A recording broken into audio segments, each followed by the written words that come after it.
Hello, and welcome to another episode of Marriage on a Tightrope. I'm Alan. I'm Katie. And we're still married. We are hanging out with a wonderful couple. You may have looked at the title of this episode and thought, what in the HECK are the Dehlins doing on Marriage on a Tightrope? You also might assume, falsely, I will just jump out and say, that Alan, because of my connection with John. What is your connection with John? We're both 6'5", and everyone over 6'5" knows each other. We have a Slack channel. We play basketball together. Everyone over 6'5" in the Valley plays sports together. No, you do some type of sport with John. We do attempt to lift weights. Some weights are lifted. Everyone in the gym is lifting more than we are. Mostly our jaws get more of a workout than our biceps. That is true. That is very true. Now, if you assumed that it's because of this bromance that Alan and John have formed over the last couple of years that the Dehlins are sitting with us today, you would not only be wrong, but you would be really wrong. Ooh. That wasn't much of an escalation of the term wrong, but that's okay. Because Katie, you are actually the one that set this up, that wanted to get the Dehlins on Marriage on a Tightrope. And I'll be honest, I'm as confused as everyone listening. So could you walk me through, what are we doing? We're also not on our... That makes us sound like such shallow friends. No, we are also not on our home turf. If you noticed a dramatic improvement of quality of audio or the existence of video, you may recognize we are not recording from our basement. We are in for tonight, we'll call them the Marriage on a Tightrope studios. Yeah, that works. Perfect. That works for me. Margie, does that work for you? The Dehlin Den. The Dehlin Den. So Katie, why don't you talk to us a little bit about why you wanted the Dehlins on? Then we'll actually recognize that they exist and they can talk more. I know. We control the camera, so we can do whatever we want with the camera. Fun. They can Fun. do. Okay, so it actually wasn't my suggestion, and this is probably going to be spicy. shocking to both of you, but I went to a Faith Matters Restore conference, and there were probably 45 or 50 other women / people who are in our Marriage on a Tightrope group, and that went as well. And after the first day, we went back to a house and we were talking, and someone said to me, have you ever thought about having John and Margie on your podcast? And this was all the Believing Wives. And I just smiled. I didn't say anything. And I said, well, tell me about that. And she said, well, I saw the interview that they both did with Patrick Mason. And man, that Margie, she's just incredible. And she was so well-spoken and just very kind and loving. And I was super impressed with her. And I think it would be super interesting to have John and Margie on the podcast. And I said, yeah, I totally agree with you. And then someone else said, and it was really nice to see John here at the Restore conference because you came, you actually sat 2 rows ahead of us. And so you couldn't see the stage? And no, he was to the side. It was fine. Okay. It was fine. But what the feedback I received was that they were impressed that you were there supporting. And someone that they had such fixed ideas about changed when they saw you there. And I thought that was really lovely. And so I said, this is interesting because I have always wanted to have John and Margie on. I think it would be a fantastic interview, but there is a polarization when it comes to Mormon stories, and especially both of you. And so I said, we've always sort of just stayed in the safe zone, inviting people on just to tell their stories. And I was really surprised when it was the Believing Wives who kind of said, no, I think it would be great to have them on. So you have the Believing Wives of our podcast to thank for the nudge. I thought it was really beautiful that was the suggestion. Absolutely. That trust is a beautiful thing. So thank you for saying yes. Our pleasure. Yeah, we love you guys. So we love Marriage on a Tightrope. So we're so thrilled we're honored to be on your show. Well, John and Margie are friends of ours outside of this. So anyway, it's just fun to get together, whether it be the interview or games or whatever. But I think we're going to just go ahead and dive in. Some of our audience may feel reluctant to this interview, and I think it's important for everyone to understand that everyone has a story, everyone has wisdom and knowledge to share, and even if you are no longer in a mixed faith marriage, I think that there is always at some point, some time in your marriage where you are not always on the same page.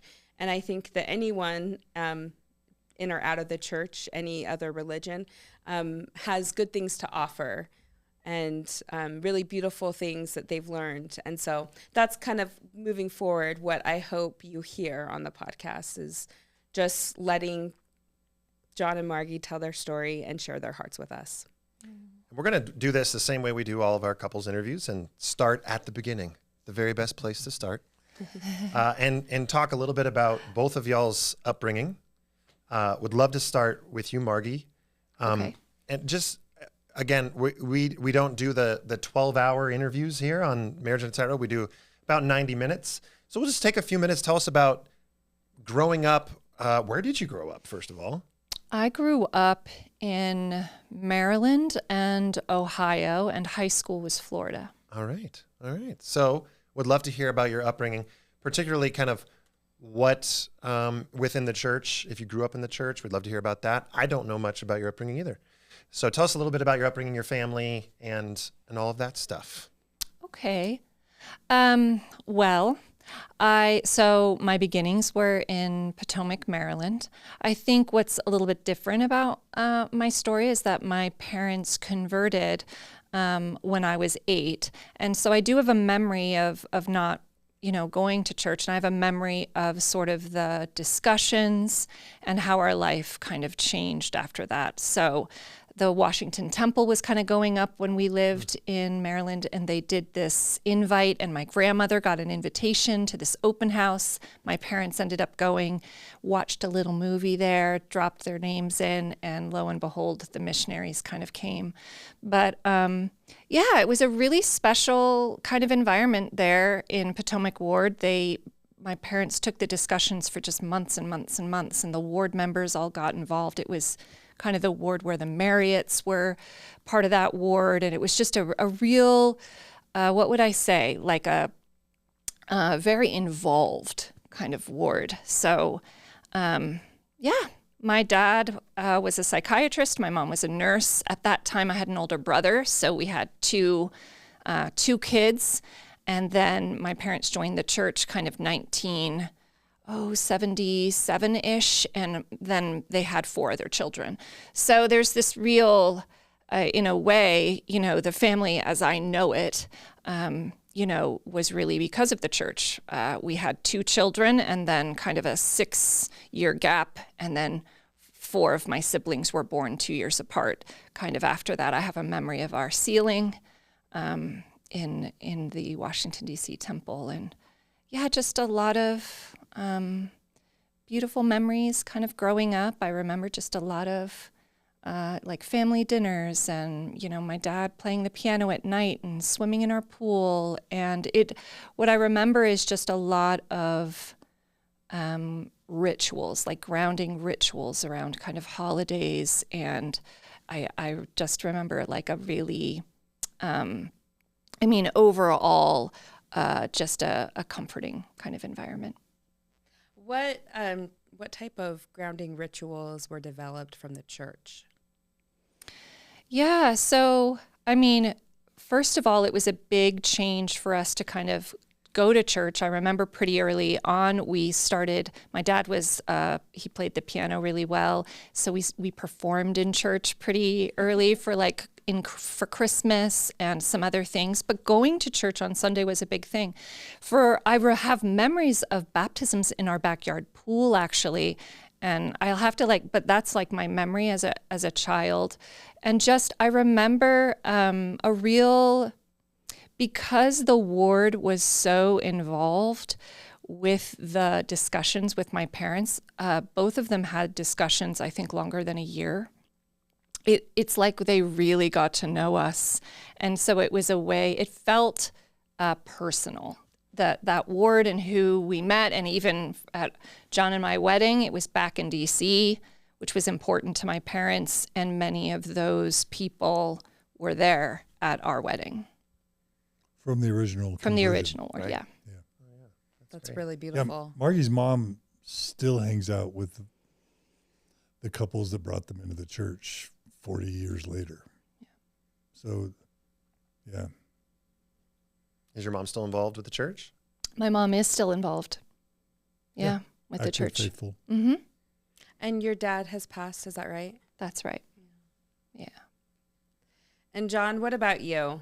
Why don't you talk to us a little bit about your upbringing in the church? Yeah. So I'm different than Margie. My mom's ancestry goes back to the founding of the church. I'm cousins with Ezra Taft Benson, who was one of the prophets of the church. And I'm cousins with Samuel Rose Parkinson, who I think was an apostle early on. Pioneer ancestry. My grandmother was the daughter of a third wife of a polygamous household in Franklin, Idaho, which is right next to Preston, which is where Napoleon Dynamite was filmed. But my mom, what's that? Lucky. Exactly. Yeah. And that's just something I mean, I knew my grandmother was the daughter of a polygamous family, and I knew my grandmother. So that's kind of interesting for me that I was able to talk to my grandmother about living in a polygamous household. But she was super positive about it and very cheery and happy about it. Her name was Karma Benson Parkinson. And, but yeah, pioneer ancestry all the way back. I was born in, my dad's from Salt Lake. He's like a third or fourth generation Mormon as well. So my parents got sealed. I'm the youngest of four. They were married in the they were married in the St. George Temple. And even though I was born in Boise, I was raised mostly in Texas. 6 years in Dallas and like 12 years in Houston or Katy, which is a suburb. And all I can say is I lived in this amazing Mormon bubble, even though it was in Houston, where it started out as this branch called Katy Branch. And we met in a house across the railroad tracks from Katy High School. I remember like them mimeographing the program, Sunday programs, which was like this purple, weird paper ink thing where you'd have to hand crank the programs to copy them. There weren't even photocopiers. That's how, but just like to watch us go from like that house across that we rented across from the high school to building our own chapel, and then splitting Katy Ward, going from a branch to a ward, then splitting Katy Ward into Katy Ward and Nottingham Ward, and then eventually having it split again to Bear Creek Ward, and then finally, Katy becomes its own stake. Like it was just this boom of Mormon awesomeness in Oil Town. And I had incredible stake leaders growing up, incredible youth programs. I went to every ward dance that I could, every stake dance, every regional dance. I was scripture chase champion for the area. So multi-stakes, I was the scripture chase champion my freshman year of high school. So Can you feel the zeal? Oh, I can. I mean, you are still so proud of that victory. Yeah.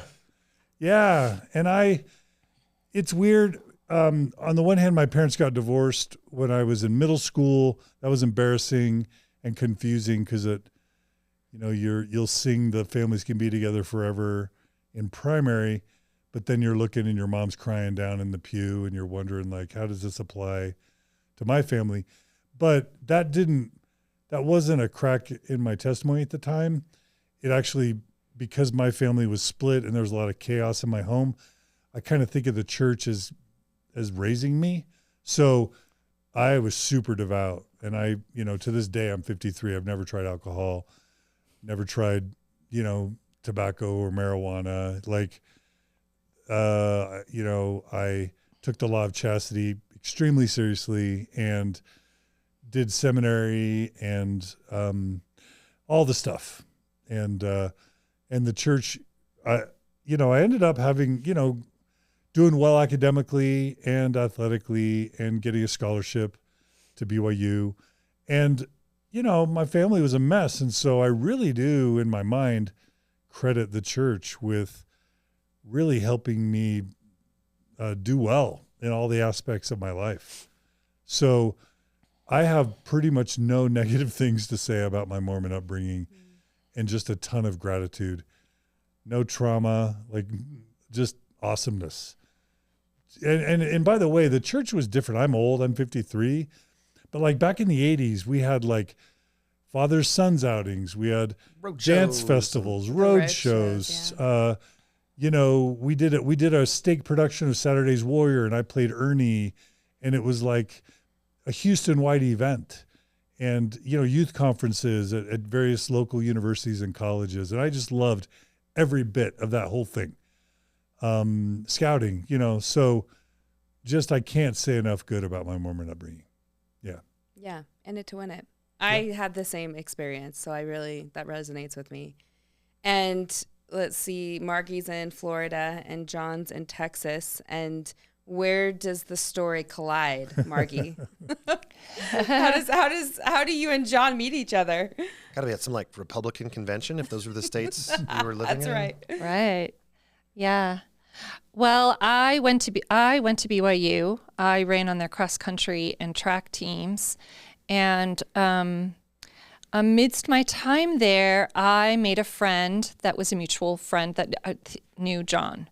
So I was studying philosophy, his friend Russ. I was made family home evening mom.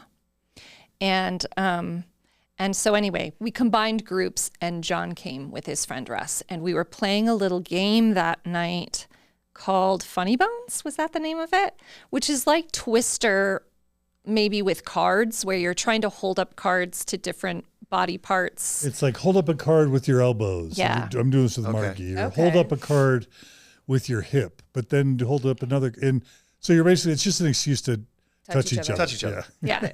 So we were paired together and I thought it was really, really cute. Like I did have a little zing there. And then after the game. A little zing? What? A little zing. The zing grew. It's like friendly. Little? Just a friendly little zing. Friendly zing? And then we ended up kind of going back a bunch of people into my bedroom, and John joined people in there and started asking all sorts of questions. I was an English major, philosophy minor, and he was noticing my books, and he was asking all sorts of like questions where I'm like, who is this dude? Like he was asking me like, are these books for show, or like, do you read them? Do you actually read them? And I was like, who are you? He's already honing in on those skills of That's right. interviewing people. I was like a mixture of like offended, but also like this dude, like he is a straight shooter. We have to give him that. But anyway, he kind of caught my attention and it went from there. Yeah. How would you describe? Yeah, no, that's all accurate. Yeah, I was a senior and and Margie was just, for me, a really big catch because, I dated a lot of different types of women at BYU, but Margie came across as someone who was really thoughtful and gorgeous and deliberate and very disciplined and hardworking, had great character and integrity, but mostly cute, super cute. So yeah, I pretty much got rid of all my other girlfriends at that point and went with Margie. Every single one. How many were there? The entourage of it was just like it took weeks to call them all and then you had to like just kind of let them down gently. But there was this weird thing where it was my last semester at BYU, and I was trying to figure out, because I was going to go to law school at University of Texas.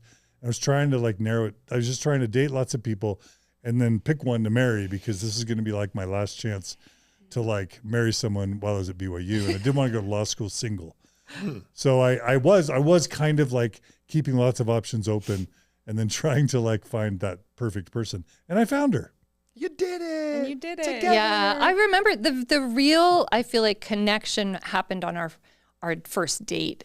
It was kind of like, do you agree? I remember I think we rented Wall Street and went to a restaurant, and we like talked and just talked and talked. And it was that connection that for me, it was really rare he was just like no one else. He was a great singer. He loved the Beatles. I did too.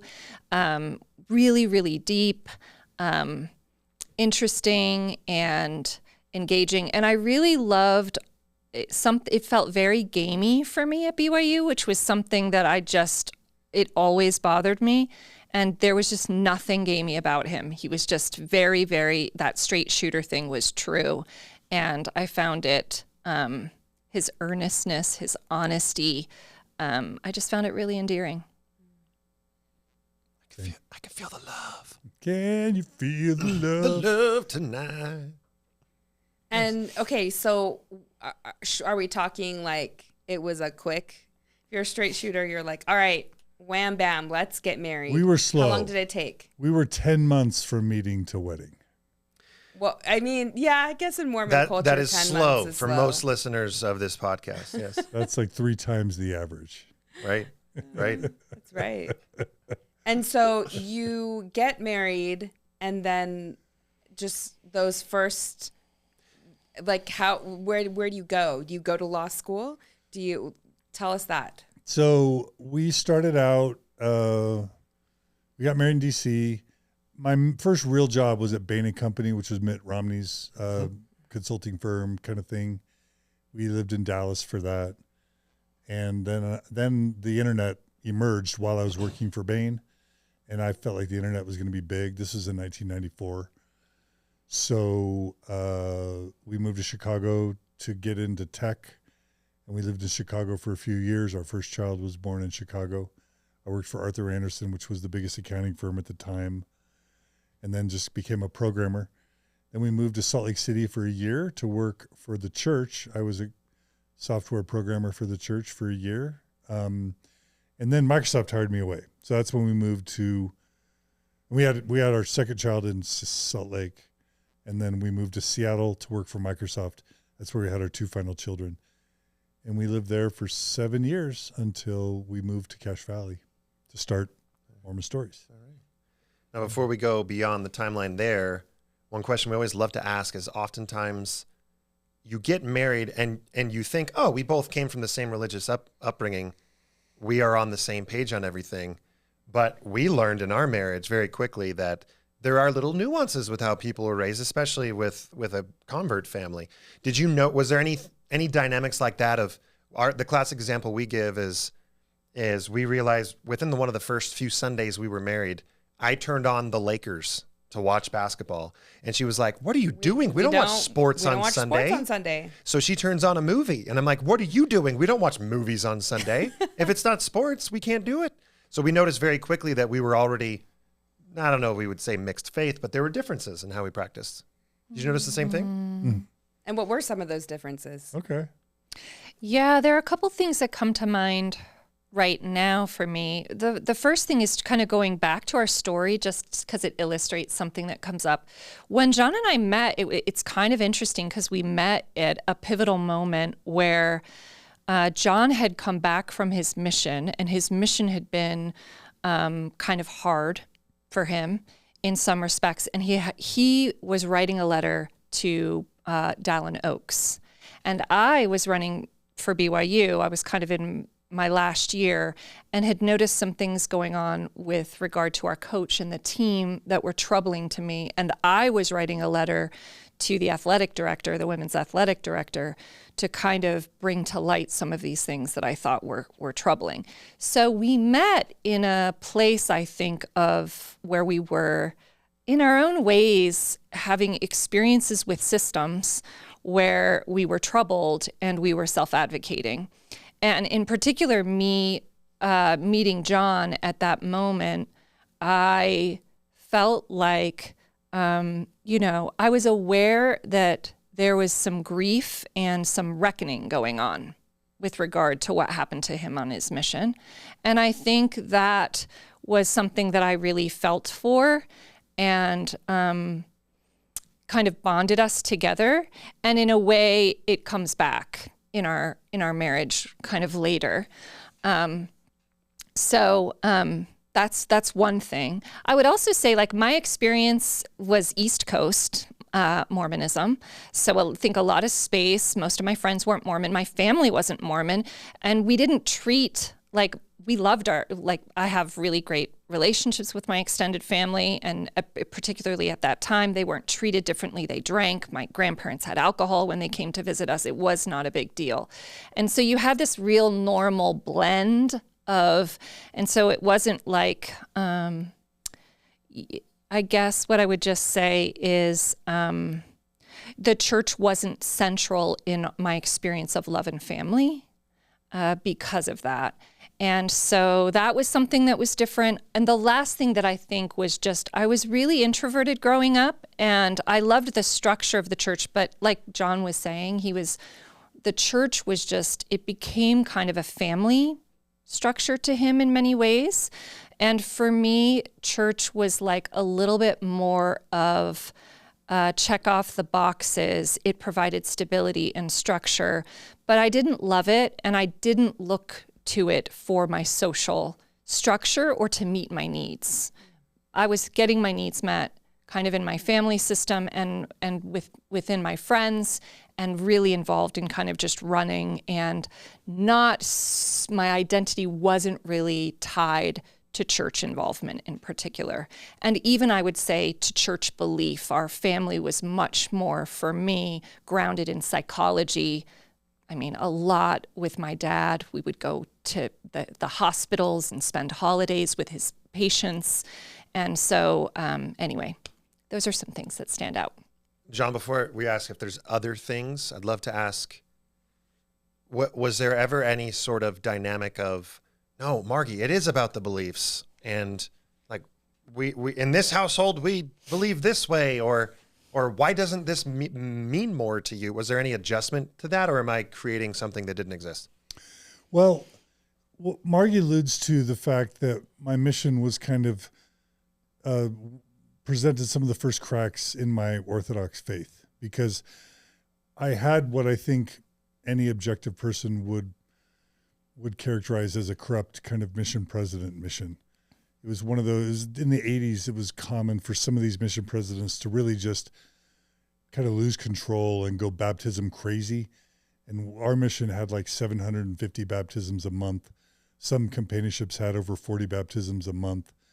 And they weren't legitimate baptisms. It was a lot of, 7 and 8, 9-year-olds without their parents, and a lot of really fraudulent kind of baptismal activity. But the mission president seemed to encourage and promote that type of activity. So when I came back from my mission, I was deeply troubled that a mission and the most sacred ordinance you could think of, which is baptism, could be kind of what I felt like was perverted. So I was still very much super Orthodox and gung-ho, but it was like, it blew my mind that a mission and a mission president could be corrupt. So that's why I wrote Elder Oaks. And when I tried to, understand what was going on and saw that the problem was more widespread than just my mission, it made me first sort of ask the question, wow, is it possible that something's not all right in Zion, that there might be some problems? And it never, at that point, it didn't like really cause me to actually ask the question, what is it possible the church isn't true? Like, I wouldn't allow my mind to go there, but it definitely left me with unresolved concerns that I knew were going to make it so my experience in Mormonism was probably not going to be the super Peter Priesthood Orthodox. I still was obeying all the rules, but BYU liberalized me as a progressive Mormon. I was in what ways? What's that? In what ways? So when I went to Ted Lyon, who was a faculty member there, to tell him about my mission, he's like, hey, come to these honors colloquium classes. We'll teach you about, ways you can be an intellectual and a Mormon. So at BYU, I learned about Eugene England. I learned about Richard Bushman before he had ever written Rough Stone Rolling.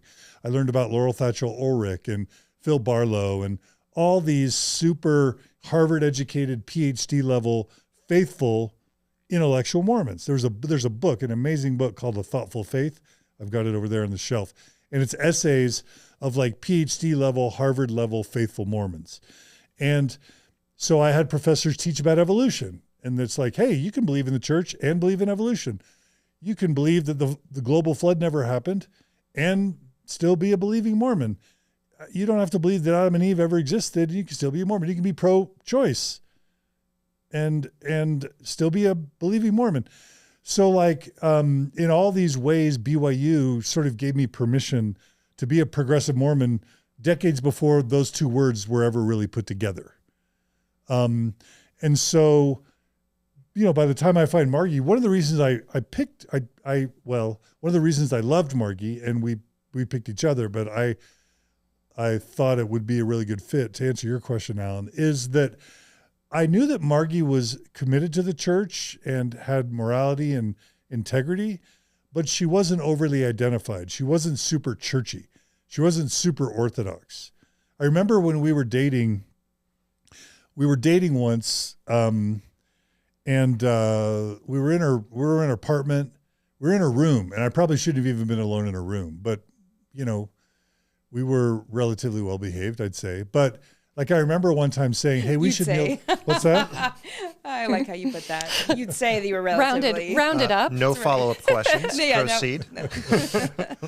But I remember like saying, "Hey, Margie, let's kneel down and pray about this." And she's like, "I don't want to do that." And it wasn't like she didn't believe in prayer or God. It was just like, that feels weird. So it was kind of like she wasn't uptight. She was faithful, but not uptight. And I don't know if that answers, that was probably a really long way of answering your question. But we had that a little bit with the temple too in the beginning. Like I do remember you trying to have us go to the temple and kind of start some of those traditions when we were married. And I was just like, I don't think so. No. Margie didn't love the temple, and she wasn't afraid to say, I'm not really into the temple. But she served in her callings, and, you know, so she wasn't disobedient, but she just wasn't excessive. Sometimes it's good to think about religion as like the salt on the meal. It's not the meal. It's kind of like the salt that makes the meal good. And that's how Margie was a Mormon. Mormonism was the salt on the meal. It wasn't the meal. And I knew that I kind of needed that, because if I thought if I have a faith crisis at some point, and I did anticipate subconsciously in 1993 the possibility of a faith crisis at some point, I wanted a wife that could stretch with me and not break if at some point I came to her and said, I'm struggling. And that ended up happening about 10 years later.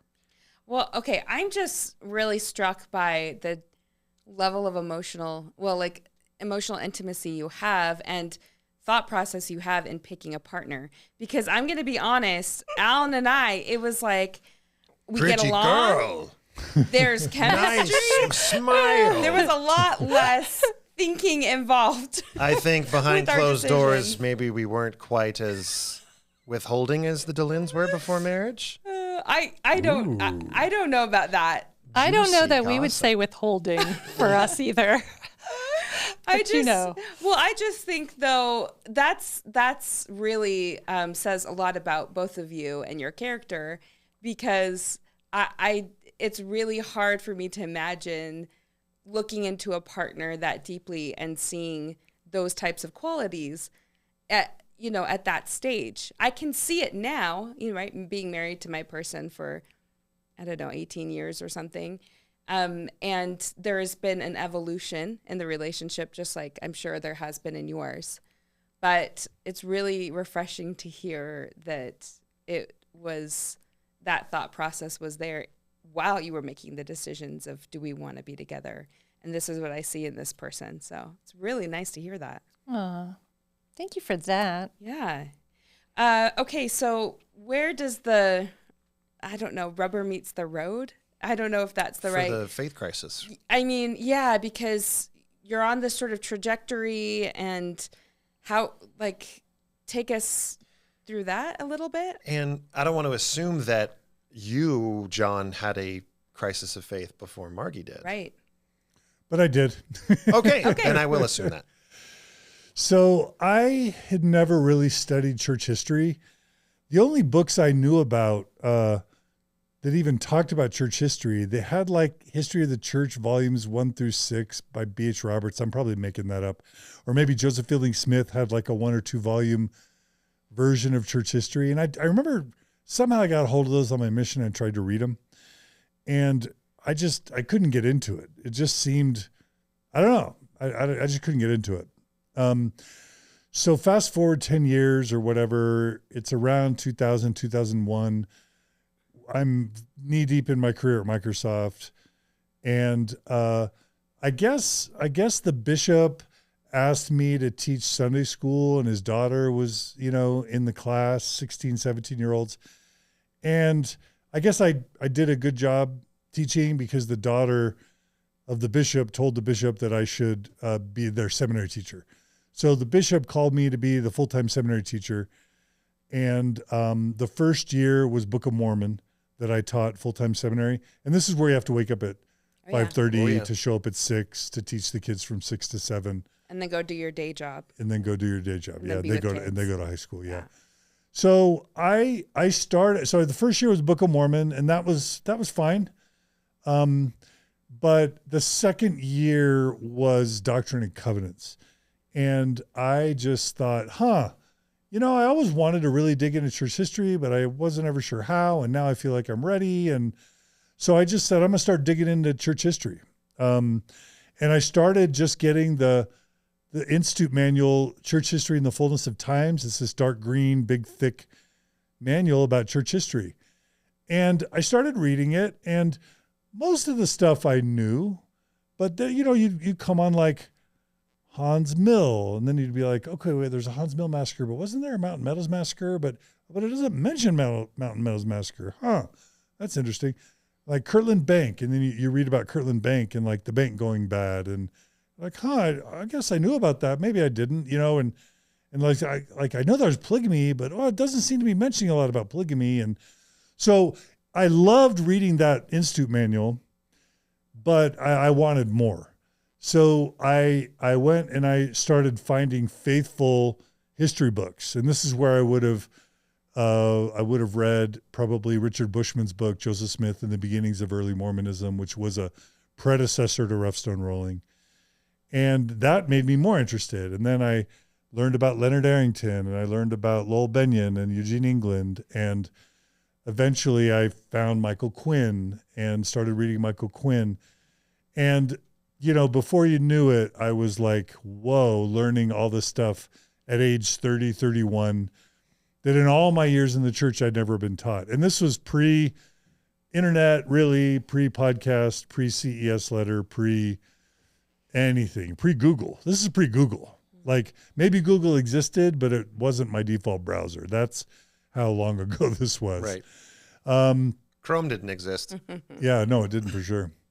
Yeah. So by the time I end up with like Fawn Brody's No Man Knows My History, that was the first time I was willing to just really ask myself, is it possible that the church isn't what I thought it was?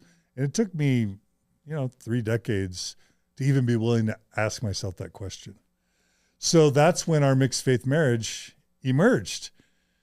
How did that was there a conversation, many conversations, I assume, of like you telling her, this is where I'm at, this is how I'm feeling? Margie, do you remember the first time John came and talked to you about all this? Can I ask her a question to predate? Yes. Sure. Do you remember the months and months and months or even years I was studying this stuff, and what your impressions were the deeper and deeper I was getting into it? Yeah, I do. Because it was kind of like, it was like a cloud. And it was kind of like he kind of got farther and farther away. And it was really painful. I knew something was up, but it was like, he was kind of unreachable. In a way, but I do remember finally, and I remember you intimating sometimes in really vague ways, but then when I would try to kind of follow up, like you would kind of block it off or change the subject. But eventually, I do remember the conversation. It was in our Seattle house. We had 3 kids. I was in that mothering role and really going hard at it. And we had put the kids to bed, and he brought me into our bedroom and sat down, and it still makes me super emotional because it was such a rare thing to see him kind of shaky, his voice really shaky, just visibly moved, scared. And I just remember him kind of saying on a basic level, I don't know if you remember in more detail, but, the church is not what it seems to be. I've learned some things, and I don't believe the church is true anymore. That matter-of-factly? Yeah, I mean, I think I might have said the church may not be what we thought it was or something, trying to really finesse it as softly as I could. And I remember, maybe I'm making this up, but I remember a tear immediately coming down her face. I just cried. It wasn't one tear. I just absolutely started to cry, for sure. Yeah. What were all those thoughts? So driving some of that emotion? Was it everything's going to change? Is it, what do I do with this? Is it all the above? What was going through your mind? Yeah, I think there was just so much fear of what it could mean, to us, to our family. It was literally it was from every direction, fear and overwhelm, and just this feeling of the unknown, moving in and just filling the room and just having a sense of groundlessness, And I mean, that feeling can stay for a long time. Sometimes, the couples that are listening right now, some have been through it and they've, figured out a way to make it work, and they're 5 or 6 years in, and others are brand new to this. And especially when it feels like it's never going to end, those deep, dark feelings. How did you proceed with the information moving forward? So for me personally, I asked John if there was a book I should read. And he recommended No Man Knows My History. And I ended up reading that within a week. But that changed a lot of things for me. I feel like it kind of moved from, my testimony was really unique around kind of belief and some of those things. I think I always kind of talked about my testimony as like a lived testimony as opposed to like being overly preoccupied with belief or doctrine and that's just, I think it makes sense with the context of my upbringing, but it may not make a lot of sense for people like in Utah or other places, and I totally understand that. But I think what that did was it kind of separated me even more from this belief side. And then I kind of said, well, we'll go with what's good. We'll just go with, and I was all about stabilize the boat. Like, I was like, now the boat is like completely rocking. And I was like, whatever, let's just stabilize this boat any way that I can. And so the interesting thing for us is we were mixed faith for a good long time, weren't we, John? How so? Meaning that in our family, as our family grew up, we remained, like, we went to church for a decade or more after. Basically 13 years this after time. We lost our faith, we stayed faithful. And one of my biggest concerns at that time was like this idea of what about our kids? And as our kids grew up, moving toward what's good. Okay. And then we used kind of family discussions to kind of talk through lessons if we wanted to differentiate from messages that we felt like, and really having them connect with their own experience. And we did that for a long time. We found there was a lot of beauty in those years that I still remember because it changed how we connected as a family. It changed how we talked about things. We differentiated at any given time as our kids became teens. We had teens that were going to church, and we would go with them. And then we had teens that weren't, and we wouldn't. And it was really this place of honoring where people were, and allowing love to be non-negotiable around belief. It's just, and that was really special. Okay, so you mentioned stabilizing the boat. So what you just described to me sounds like that those are the things you could do to stabilize the boat over these years, that you went to church with non-belief, but you're going for that long. And I know that people are asking themselves, why? Why would you stay for that long with non-belief? So I don't know if, when I gave Margie No Man Knows My History, she's a super fast reader. So I'm sure it took her a week or two to read it, and she was done. When she finished reading it, she said, all right, I get it. What do you want to do? That's what I remember, is she basically said, wow, okay, I see what you're telling me. What do you want to do? So she kind of put it back in my lap. And for me, leaving the church was never an option, ever. Never. Not even in 2014, leaving the church wasn't an option. So yeah, leaving the church literally never crossed my mind.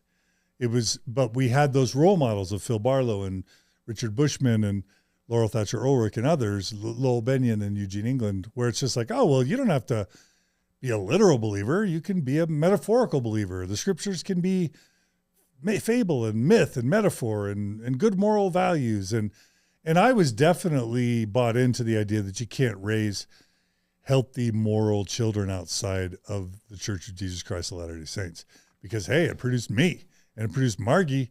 Like, you can't get any better than that. I'm kind of joking. There are us projecting onto our children. We're really good at that, yes. Yeah, so literally I thought, there's no way I'm going to be able to find a better way to raise my kids. Plus, I always loved the church. So it wasn't like I'd been abused in the church I had a hard mission, but other than that, I thought the church was amazing. So believe it or not, leaving the church was never an option. So yeah, we stayed faithful for the better part of 13 years. And it wasn't just like, oh, let's treat it like a country club. We didn't ever try coffee. We didn't ever try alcohol. We still did family home evening. We, up until the very end, we would watch 8 hours, 10 hours of general conference, every single general conference. And that's as liberal progressive Mormons.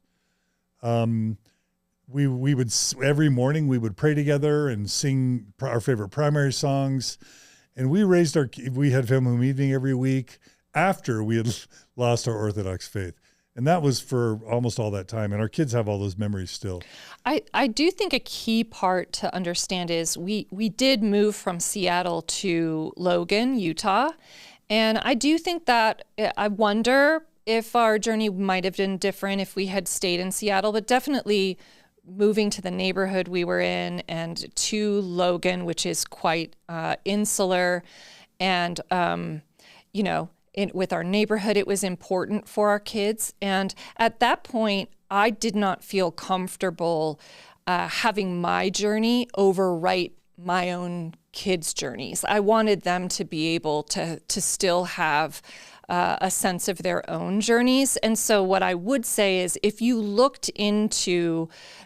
peeked into what I was reading, how many of the hours on Sunday I went, how I taught young women's, and what my lessons focused on and what they didn't, you would see a lot of change within those. And I really showed up with integrity. Like, I did not teach things, and I was very honest with, if I was working with a young women's president, I would tell her, I'm not going to be able to, here's what I can offer, here's what I can't. And I always was able to teach in young women's and have callings, and really didn't have a disruption that way.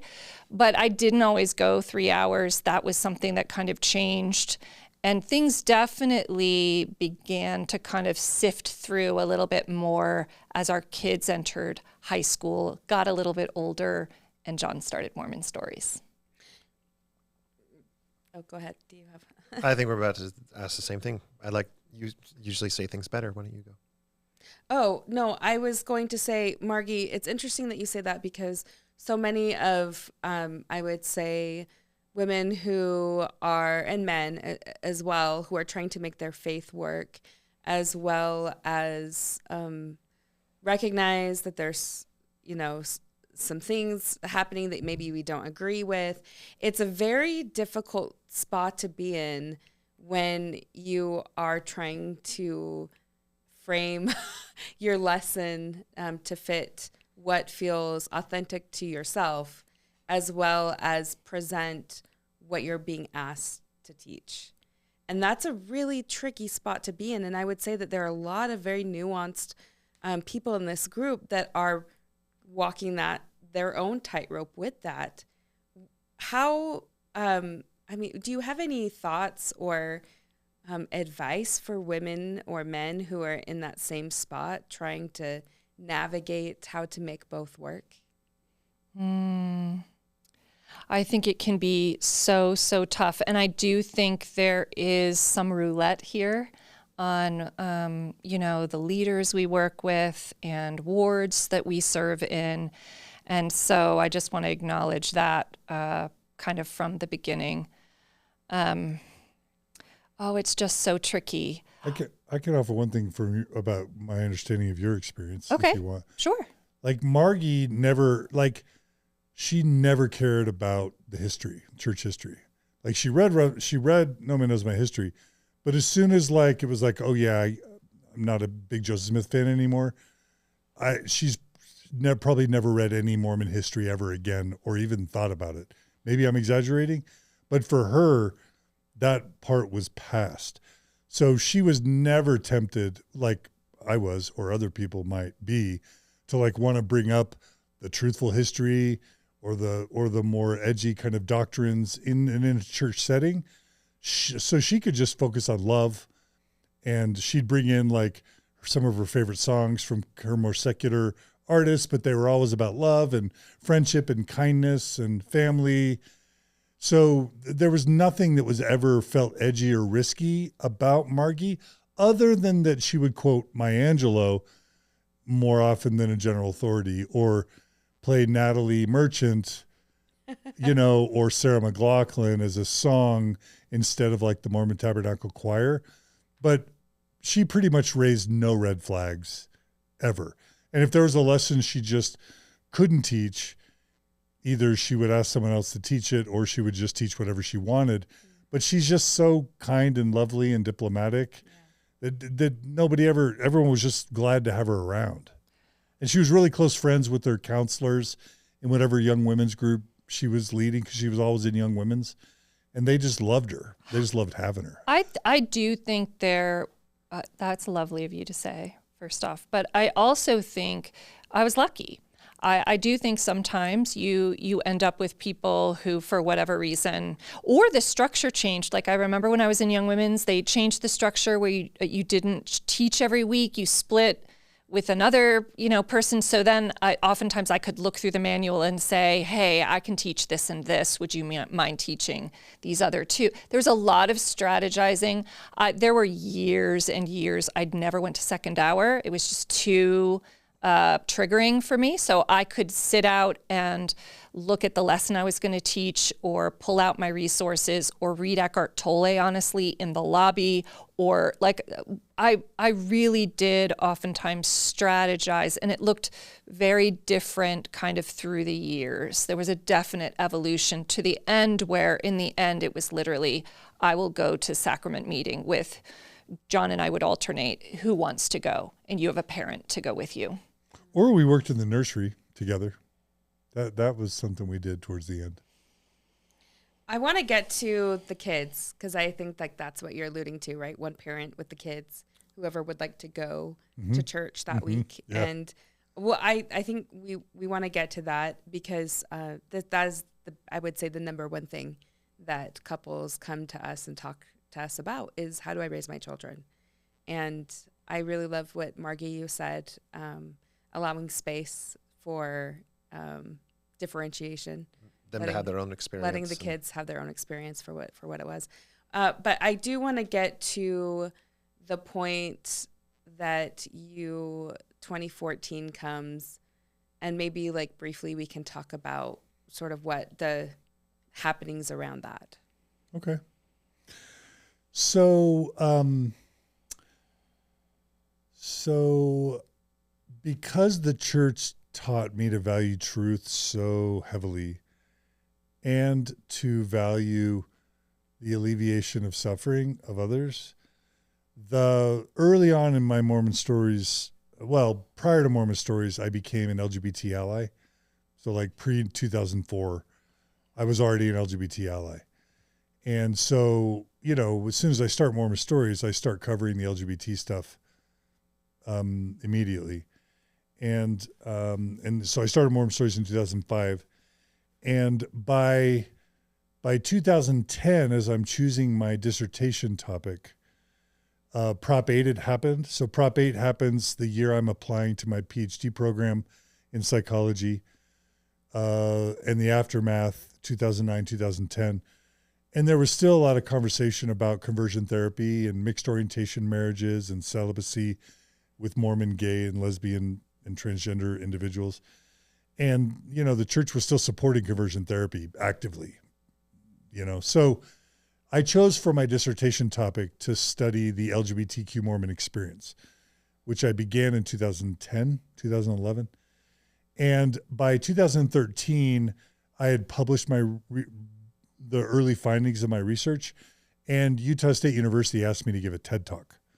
So what happened was Ordained Women starts really heating up in 2013 with your fellow mission compadre, Kate Kelly. Barcelonian missionary, yes, Kate Kelly. So Ordained Women's ramping up in 2012, 2013. I give my TED Talk in 2013. I support Ordained Women publicly in 2013. And the reason why I felt it was important to go public was because, number one, as a mental health professional, I became aware of the suicide epidemic that was just spiking within Utah. And even Deseret News would cover that at the time about, wow, it's weird. All these youth suicides, we're not sure where they're coming from, and I would read the obituaries. Johnny was a loved theater, and now he's with his Heavenly Father. And I'd read these obituaries over and over and over again. And I'm like, there's something that's not right. Plus I would just meet these LGBT students at the Utah State University Counseling Center, and they would come out to me, it's like, oh, well, John, I'm gay, but I'm married to a woman and we just had a baby and I don't know what to do. You know what I mean? And I just realized, like, there is no way my conception of Jesus, the Savior, goodness, even what Mormonism taught me, there's no way that we just can all stay silent as like entire generations die, or like feel pushed out of the church and cut off from their families or forced to live lives that are totally unhealthy for them to live. But I loved the church. See, that was always the rub. I loved elders quorum. I loved sacrament meeting. I loved testimony meeting. I loved serving. But then I realized I learned enough about privilege to realize that, like, well, part of the reason I loved Mormonism so much is because it was made by and for people like me, straight, white, males, cisgender, middle class. And so I decided, well, how can I stay and enjoy this when I know that there's so many people suffering?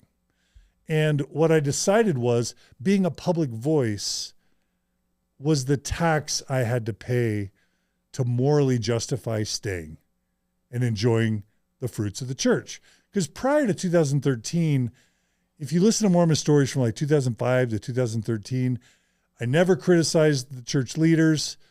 I never, I would express doubts or talk about difficult historical stuff, but generally speaking, let's say before 2011, I'm going to change that. Before 2011, I was relatively like Bill Reel was before he, lost his faith. Probably like Patrick Mason is now. I was, prior to 2011. Really. I created a website called staylds.com that's still up today. And I published a manual, like an 80-page manual on how to stay in the church after a crisis of faith. That's how committed of a progressive Mormon I was. I asked Dan Witherspoon to start Mormon Matters and Gina Colvin to start A Thoughtful Faith.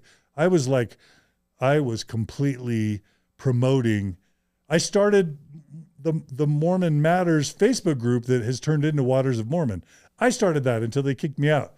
I was totally committed to progressive Mormonism.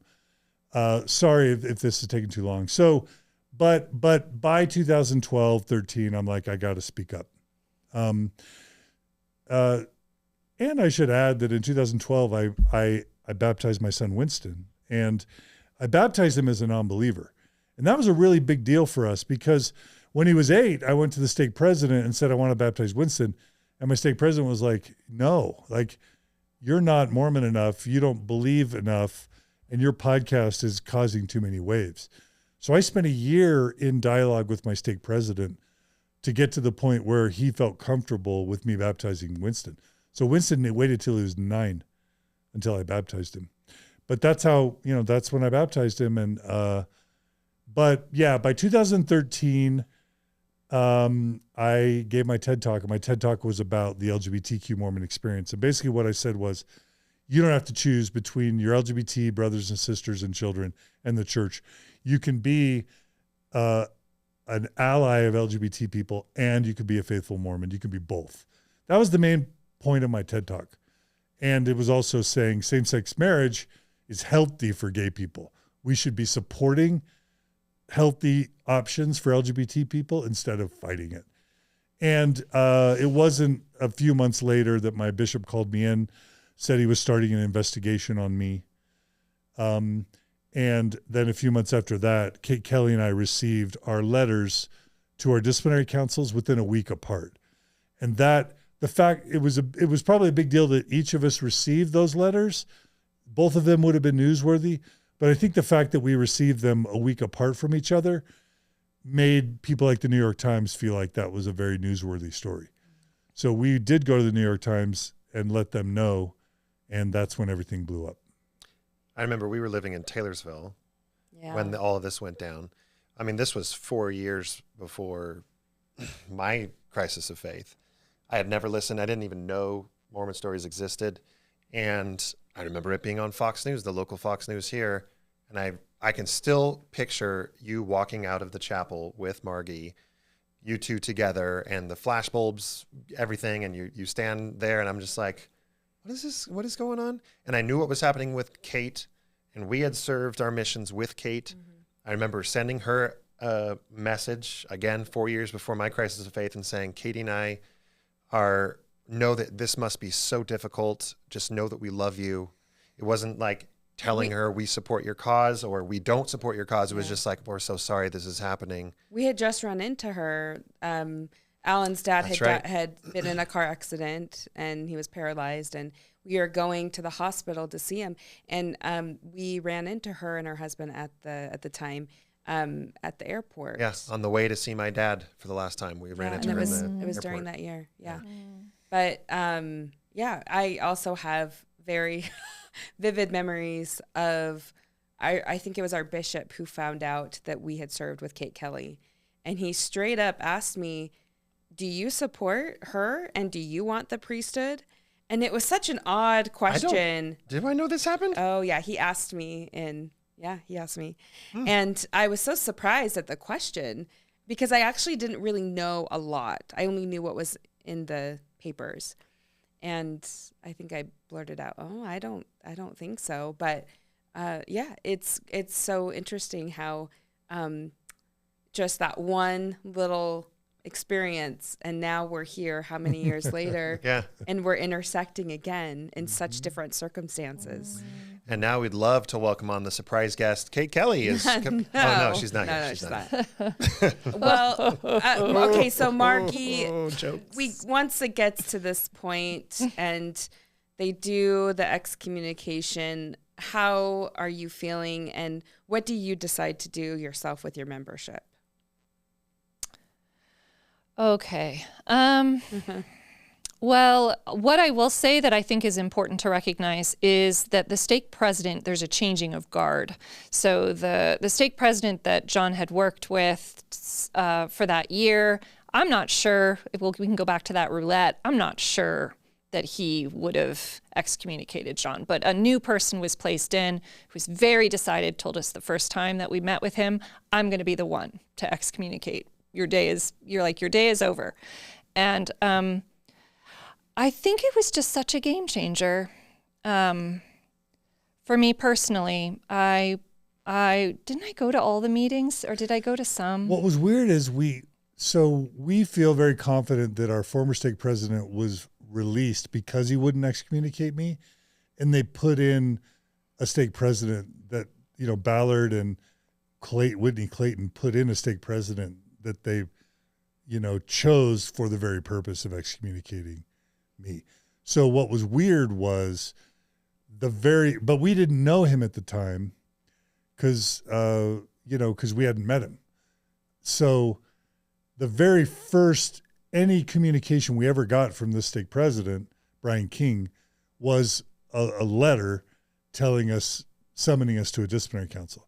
So he had never even come to our house or asked to get to know us or anything. So imagine how it would be for Margie to have our very first ever meeting with this new stake president being, all right, you're about to be excommunicated, And he's an orthopedic surgeon. And again, we're systems, not people. So we're talking about him, but not in a way where we're like angry at him or trying to make him look like a bad guy. He was literally just probably doing what he was asked to do. But imagine just from the very start, a very defensive, very accusatory man who's like, tell me why I shouldn't excommunicate you. Imagine how that would be for Margie. Yeah. How was it, Margie?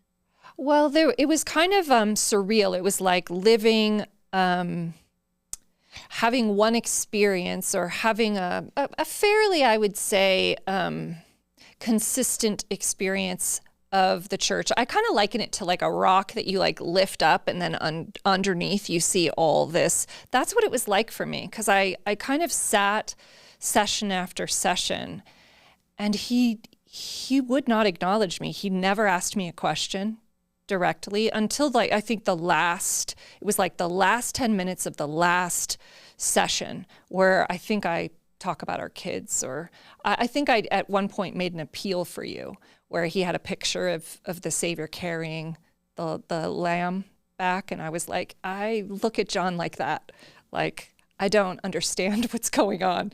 But other than that, like he didn't look at me directly. It was like this invisibility, which was I had such complicated feelings about it. And then to go through the actual excommunication process and how, I think once you kind of see that other side of a system, and to see these faces of people, we taught their kids, we brought treats, we played games with them. Like we were in that ward, how many years? 12 years. Of serving young women's, like just a variety. And it was like when someone is like doing something like that, that has this eternal consequence, and it's how they treat you when they're doing this thing. It was it's just so hard to describe, but by the time it was done, I felt like I believe the same things he does. His voice was my voice in there. And honestly, if you don't want him, you really don't want me. And so we got the letter of excommunication, and I feel like I resigned the next morning. Which surprised me because I didn't expect her to resign, and I didn't necessarily want her to resign. And I wasn't like wanting my kids out of there. I was just like, this sucks. It's happening to me.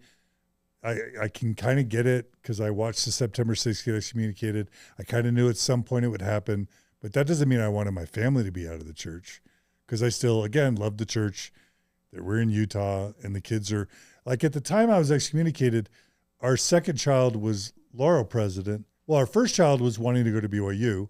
Our second child was Laurel president, and our third child was Beehive president. Like we were in it. So even after the excommunication, I was expecting Margie and the kids to maybe stay. Well, that had been our plan. So our plan, just to be clear, was that if this ever happened, that we would keep it private, that our kids could keep going, that we would have it happen, and then we would kind of move on. It was all kind of about, but with that letter. We got a letter where they said, if we excommunicate you, we'll be telling everyone in the stake. And if you don't, if the you stake president would? Yeah. It's like that everyone in the ward and stake would be notified. Well, no. So we knew that keeping it secret wasn't an option. So we were in this position now, and it was so, but so it kind of forced our hand in a way that I wasn't anticipating, and we had to make a change of game plan, a game plan, and then that's where I feel like the real rub was. I'll just never forget that evening to the very end. It was like the kids kind of had a sense of what was going on, particularly our older two, and we're like getting them food and having them have a special, and we're like, just stay here, whatever you do, because our church was like right across the street. It's this spectacle. We had no idea at that time, but we were like, just stay here. Older ones take care of the younger ones, and we will be back in no time. And we were literally like, it's this not a big deal. We'll just be back, right? And thinking we're going to just pick up and you guys can just carry on with your lives and no harm to you. And I just remember that I got there and I walked around the building and we stood there for a minute as we were looking out, at the people. And I saw a child of mine with a camera, and she had run across the field, which is so like this child, it was like her kind of saying, if it's happening to you, I'm here. I am not staying in the house. I'm not. And she took pictures of it and kind of documented it. And later wrote an essay. And that's the thing that I think is that kind of changed during the process was our children, who were always kind of our concern. And this has clearly played out since then. But wrote an essay about, John and I, John made his choices. We went through this process. We made our decisions. But our kids felt like there was no point. Like their lives, their church path was over. Their hopes for a forever family, they were like, I don't know if I'll see my parents. Our kids were still like quite young and quite innocent and held still. And I think there was a death for them of like, wait, like we didn't do it. Like we want to be with our parents and so it was this really psychologically challenging, much more than I think than we ever anticipated, to kind of go through that methodical dehumanizing process and to kind of see it play out, trying to protect our kids and to realize there was nothing we could do. It hit them full force. Whew. Katie, I was able to hold back the tears. I know. I'm were. like wiping tears away as I'm listening to that. This may, you cut me off if you have something else, but no, go ahead. This may be either a soft segue or may feel more abrupt. But, John, your decision to A, start a podcast, B, years into that podcast, be a little bit more public about some of the things that you didn't like about the church. This is something that we have talked a lot about, where we've been public figures together, public figures, I say, but content creators on this podcast together for almost 5 years ourselves now. And then about a year and a half ago, I start making some TikToks, and we've literally gone to therapy over my TikToks. And what you just walked through, and this is where it ties into what you just said, because I don't want to just ignore how much you just shared with us. But like all of this was in many ways in a consequence of the decision to be public and to talk about this. And in many ways, you were just pulled along for the ride. And that can be very, very difficult. So going from one difficult topic to another, we'd love to talk about, because to a lesser extent, we'd love to talk about and hear from you, Margie, in that whole, 18-year span that Mormon Stories has been going. How has that impacted you, your marriage, anything that you would like to share about the difficulties of being in a space like this? Because now, getting back to what I started to say, to a lesser extent, even in mixed faith couples where nobody is creating podcasts or YouTube videos or TikToks or anything, a lot of times there is one partner who is very much like, this is between us, and the other is blasting Facebook and calling family, and like, the world is crumbling and I got to talk to someone and everyone has to hear what I think about it. And the other partner's like, even in a situation where we are talking about it publicly, there can still be that dynamic. So hopefully that was coherent enough to be able to respond to. Okay, so to be clear, like the Yes. question is about how Mormon Stories has kind of evolved over time with regard. I think that we know how it's evolved. I want to know, at least I would like to hear from you specifically about your experience with Mormon Stories being the spouse of John Dehlin. And I wish you had a title, right? Like in the church, you wish that it was like, oh, President so-and-so and his wife. I kind of feel like it's in this situation, like I want to give Margie a title because in a lot of ways, you're the partner. You're the one that's supporting them. You're the one that they come home and they tell this stuff to you, and you are like doing your best where, I'm not inclined to be in front of cameras. I'm not inclined to speak out in that very public way.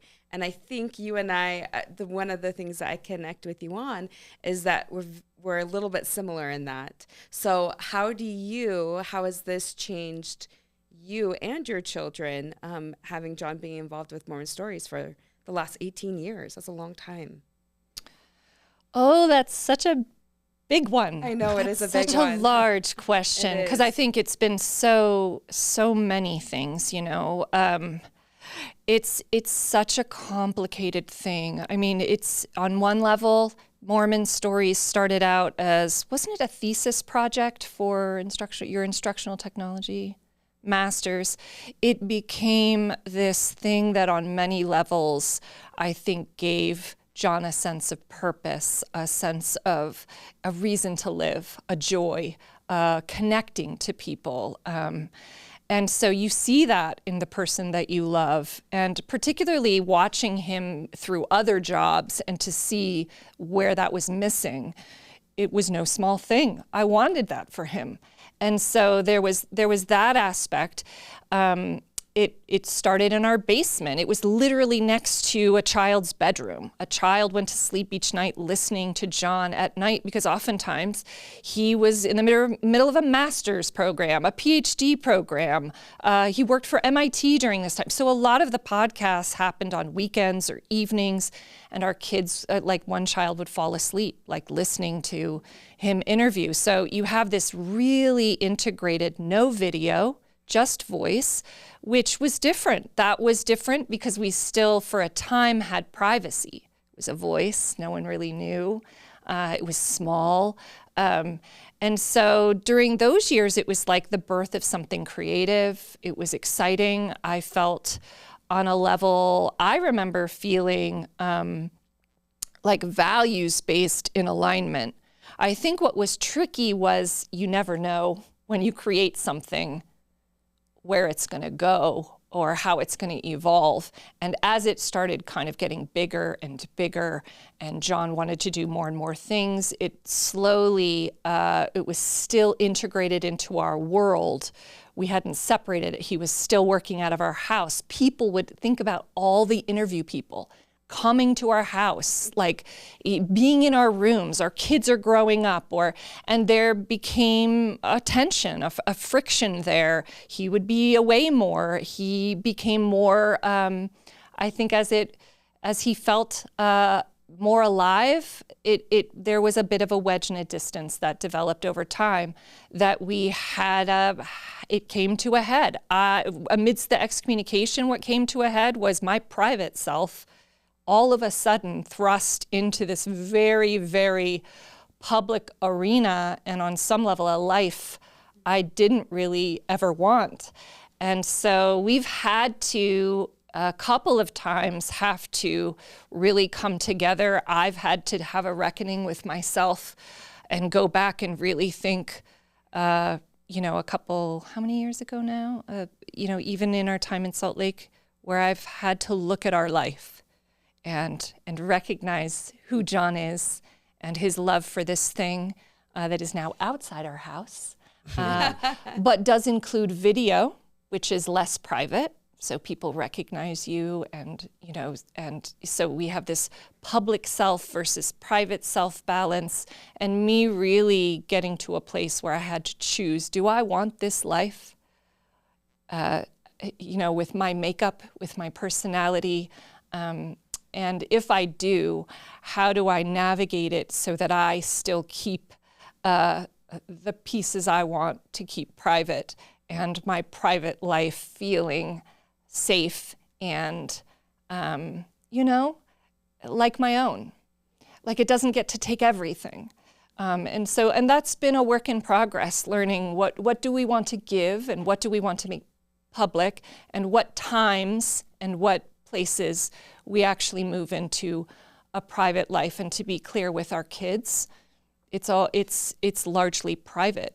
We don't really talk much anymore about what we do or Mormon stories. If our kids ask, we'll answer, but it is not in our family gatherings overall. It is not in our family sphere or, in our times with our children. It is something that now we keep boundaried and kind of separate. So that's a little bit of I hope that helps, but that does help. And I think that it's also being public and private, I also feel like there are so many couples out there who are listening whose spouse may be very public about their faith transition. And it's so hard for the other spouse to feel like, why are you sharing all of these things about our private life with people you don't know? And so this is extremely applicable to so many different people. If you get on Marco Polo one more time, yeah, we hear that. But I can't help but think or sense that there must be some loneliness, because as much as you have so many people watching or feeling like they know who you are, there has to be some type of loneliness where you have to be careful about who you let in and who friends are versus, are they friends with me because they just want to talk about Mormon stories? Or are they friends with me because they want to get to know who the person I am? And am I willing to let that person in? Have either of you felt that? John, I'll start with you. Yeah, for a long, long time, we lived in Logan and really didn't have friends. I was so busy with school and home life and kids. I had a full-time job and getting a Ph.D. and running Mormon Stories. It's just crazy. And there weren't a lot of, we ended up making some great friends after the excommunication, but before that, we really didn't have. We had some ward friends, but they weren't really friends. We had some therapist friends there. Yeah, but I would say those relationships blossomed after the excommunication too, for the most part. But generally speaking, it was very lonely. And one of the benefits of moving to Salt Lake City in 2017 was there were more people we could become friends with. And what we did is we ended up going to enough events locally where we could kind of handpick a certain group of friends. And fortunately, they were wanting to be our friends. So we created a book club of 5 couples, working out with Alan and Nick Homer has been, and getting to know both of you and Chelsea, Nick, and others. We've been able to, and of course, meeting the Martins, Clinton, Jenny Martin, starting Thrive together, and Natasha eventually moving here. So that's been nice. But, there's a weird thing about so many people knowing you and feeling like they really know you. Because some of our listeners have listened over 1,000 hours of me talking. Yeah. Or of me and Margie talking. I probably haven't listened to 1,000 hours of Katie talking. Have not? Probably not. I mean, when I'm mad, it's probably more. That's more of a light humored way of saying, like, yeah, It's you a have a lot. lot of content, and some people have listened to all of Yeah. it. So they really do feel like they know you. Yeah, so there's this weird imbalance of them coming to you, wanting to be your best friend and wanting to tell you everything at, Macy's or at Home Depot. Okay, Or, now or a coffee shop last Sunday. So wait, I do want to say this because it's not uncommon for people just to come straight up to you. Yeah. And I have to say, like, I kind of get annoyed when people come straight up to Alan and will just address him and not even recognize that I'm standing there. And I've seen, John, I've seen you're pretty good about introducing whoever's around you. You're good about that. But Margie, have you felt that? Do people just completely ignore you and go straight to John? And it's actually fascinating and interesting to me that people feel like they have the right to just come up and say, I have a problem with something you said. And you're at dinner with friends. Like, that's bizarre to me. If you are listening, do not do that to John and Margie. Do not go up to him and just jump in without even acknowledging anyone else at the table. I'm just going to put that in for you because that has got to be so annoying. And I know it is. Margie, does that happen? Does that annoy you? I feel like you are on a higher level than me, so maybe it doesn't. No, it's something that we are always kind of talking about. And there are times when there's space to, usually with our kids, it's just, I feel strongly about, like, this is a moment you're with a child, so we keep it short. But it can be challenging sometimes walking that line of, you're out in public, but you may be also wanting a private moment. And so, I think it's just, and you really understand where people are coming from and how deep this hits.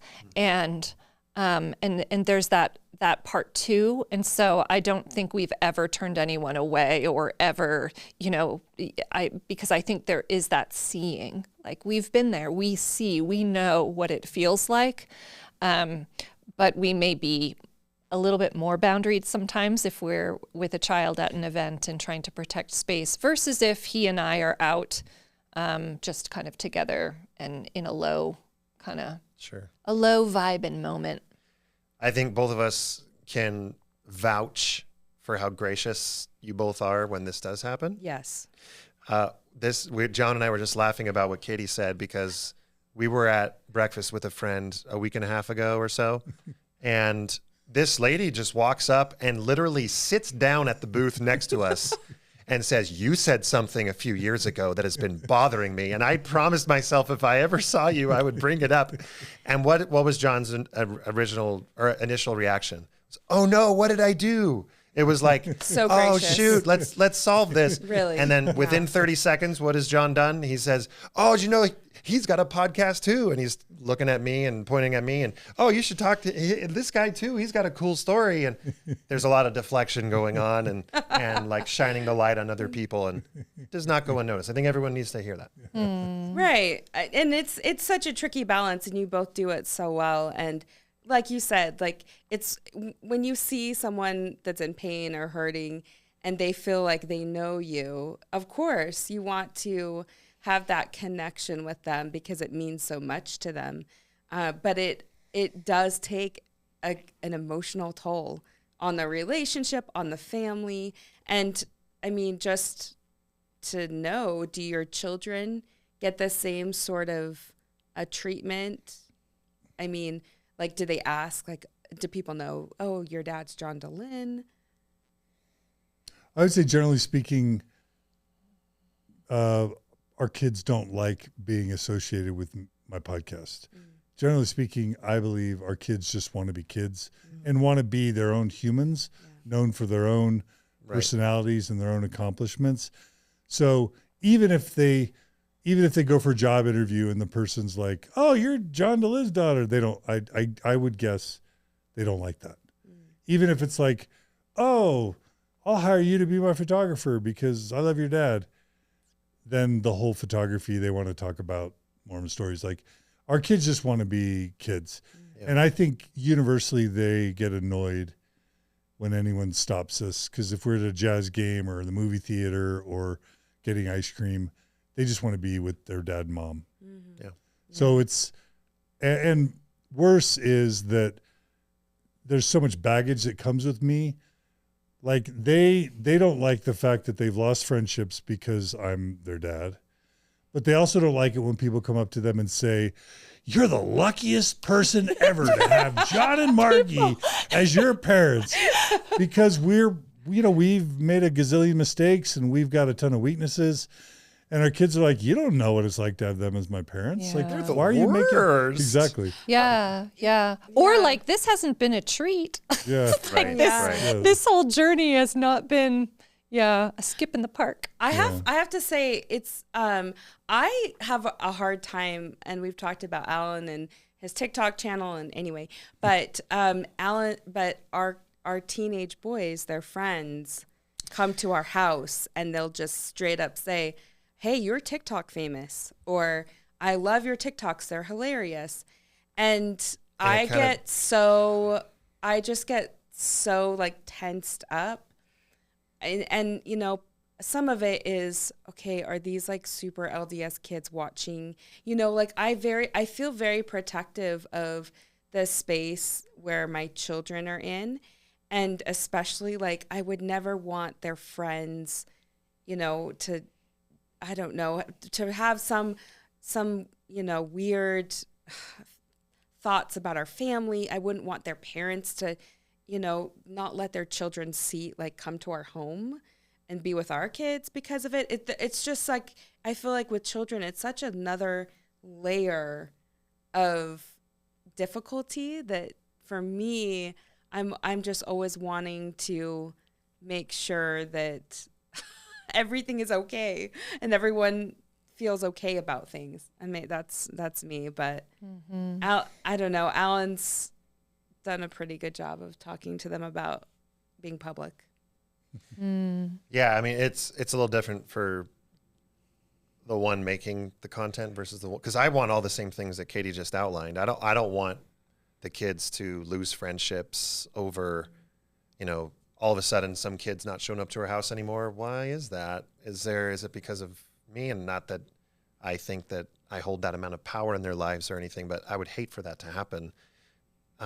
That doesn't stop me from continuing to do what I want to do on that, in that respect. So one thing that, of course, if their parents are watching this, I guess we could say, we never talk about this stuff with our kids, with their friends in our home, or out of the home, if for that matter.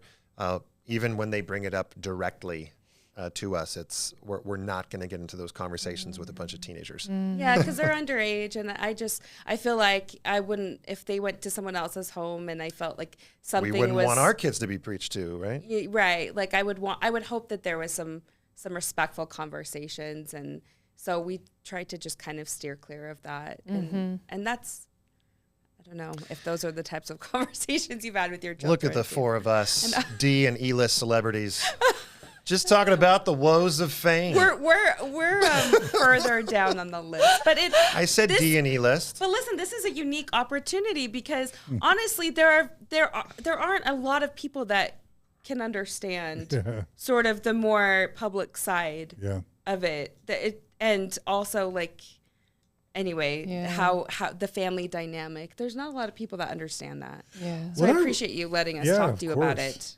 No, yeah, of course. What I wish, like, I know enough about Alan to where I know that if Alan could wave a magic wand and no one who would ever be harmed by his video would see it, he would wave that magic wand. In other words, primarily for Alan, I think it's just he needs a way to express himself. He's got a creative outlet. He's got intellectual, he's got things going on in his brain. He likes to be humorous, but he also likes to create. And so I think first and foremost, at least in my view for Alan, there's a creative expression element. And then I think he would say he would want his content to be available for those who wanted it or needed it.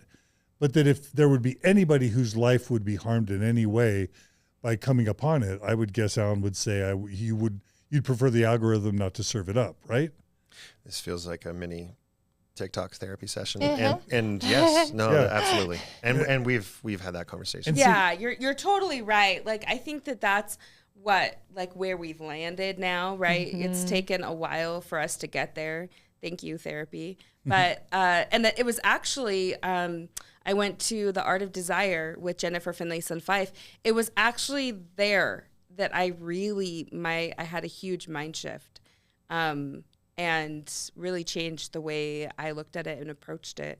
And it's been okay ever since, right? She appeared in a TikTok on my channel yesterday. I did not see that. It is a new day. That's epic. It's a Halloween costume. Oh, I did see it. That was amazing. Don't take the hook. Yes, that's right. Okay, so, man, we've gotten through a lot, and I would love to know there's a couple more things we wanted to ask. You both seem to be well-adjusted. You seem to be thriving in your relationship and really, really at peace. And I think that can be enviable for some of the couples in our group. So where have you found, for both of you, joy or peace on where you now are in your journey and your evolution of your marriage? Wow. I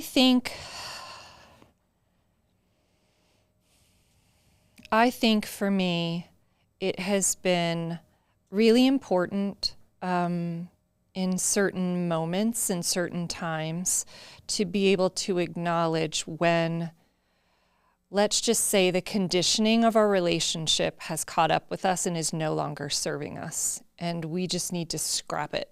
It's like we're in an old version of who we are, of how we communicate, of how this thing is going. And so those updates that we've been able to make along the way have been really, really crucial. And, I can talk about it, visually, this kind of burning down a marriage and kind of beginning again. And I really find meaning in it because I don't think it's unlike other things, like I do think we're always in this process of dissolution, like things dissolving and then reemerging. And I think that's just part of being alive.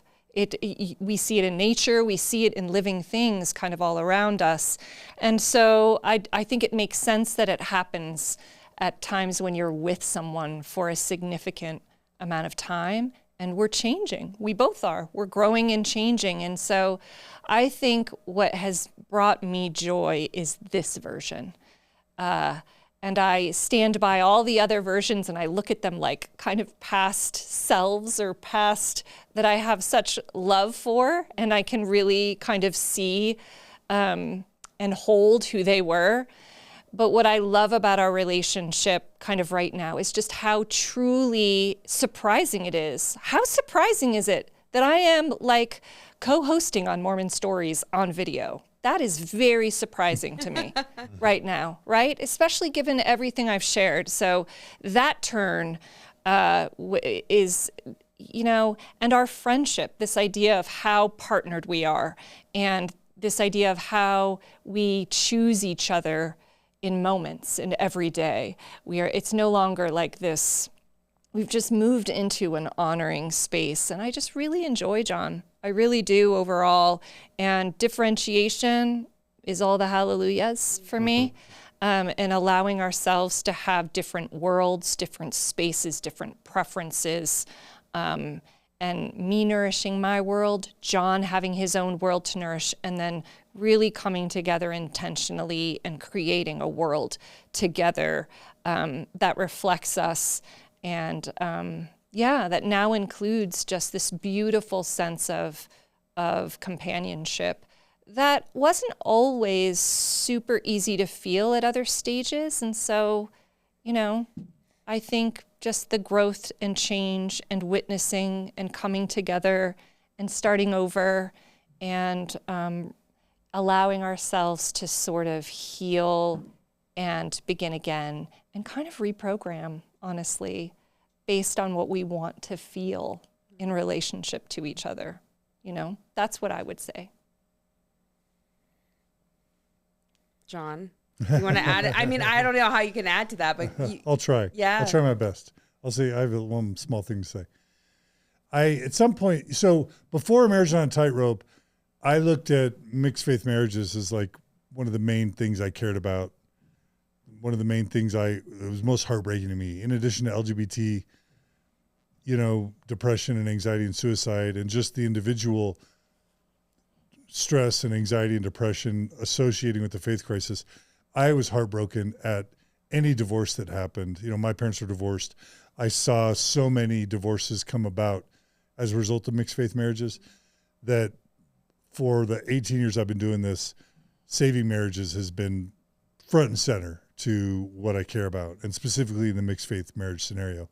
And one of the quotes or the ideas that I developed along the way counseling mixed faith couples was that a faith crisis doesn't necessarily ruin a marriage as much as it does reveal a marriage.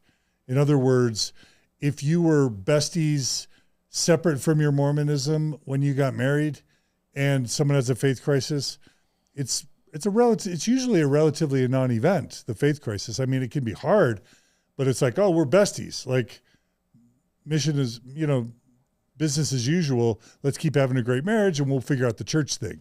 But for so many people, they didn't necessarily marry their best friend. They married the church and their mutual agreement to follow the church. And so in many ways, and you get so busy as soon as you join the church or get married in the church and start having kids in your career that you can go 10, 20 years and really not know each other very well.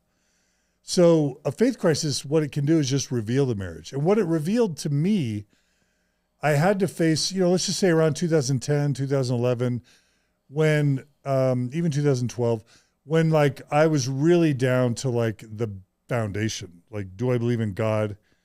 Do I believe in an afterlife? This morality, do I even believe in the morality that I've been living? If there's no angel up in heaven taking notes, can I do whatever I want? Is it even bad to do things I was taught is bad? If there's no heaven and no afterlife and no angels and no judgment. And of course, it's so common to look at your spouse and say, "Would I've married you?" And what you realize is you really don't know how much you love someone until there's nothing pushing you to choose them other than just your choice.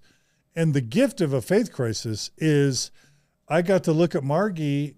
I mean, it was scary, probably for both of us, but we got to look at each other and say, do we really choose each other?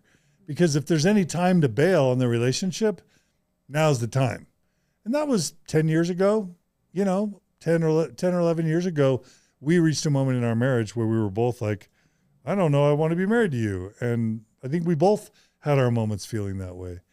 And we don't believe necessarily that staying together is always the right answer for everybody. So we're not judgy at all about people who just decide they're both going to be healthier and happier if they part. Yep. We're affirming to that. And for us, what I realized most was that Margie and I brought a lot of unhealed trauma into our marriage.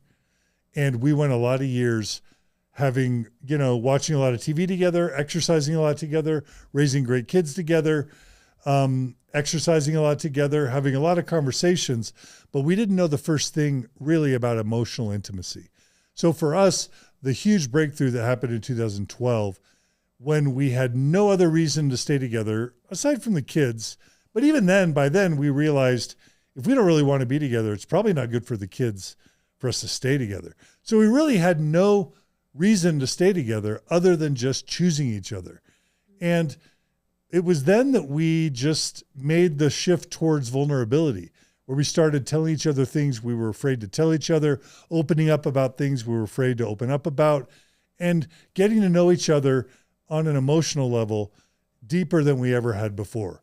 because the church wasn't there to keep us together, and all these beliefs and doctrines and dogma was no longer there. We weren't even sure there was going to be an afterlife. And so all we had was kind of the moments together and our raw selves looking at each other saying, do we choose each other? And what we decided was that we absolutely loved each other and that we wanted to be together, but that we wanted to be together by our own free will and choice with no other extrinsic power operating upon us. And believe it or not, that made my commitment to Margie stronger, knowing that it was purely intrinsic. And there was nothing about God or the afterlife or angels or judgment. It was just like, is this how I want to live my life? And once I said yes, I was more committed, more honest, more moral, more ethical than I had ever been as a devout Mormon. And I was pretty, with a lapse or two, like I was a super devout husband and committed husband. So I've never been happier in my relationship with Margie the past 10 years. I've never felt more committed. I've never felt more honest. I've never felt more devoted and more happy. And every aspect of our life has improved. We're emotionally healthier. We're physically healthier.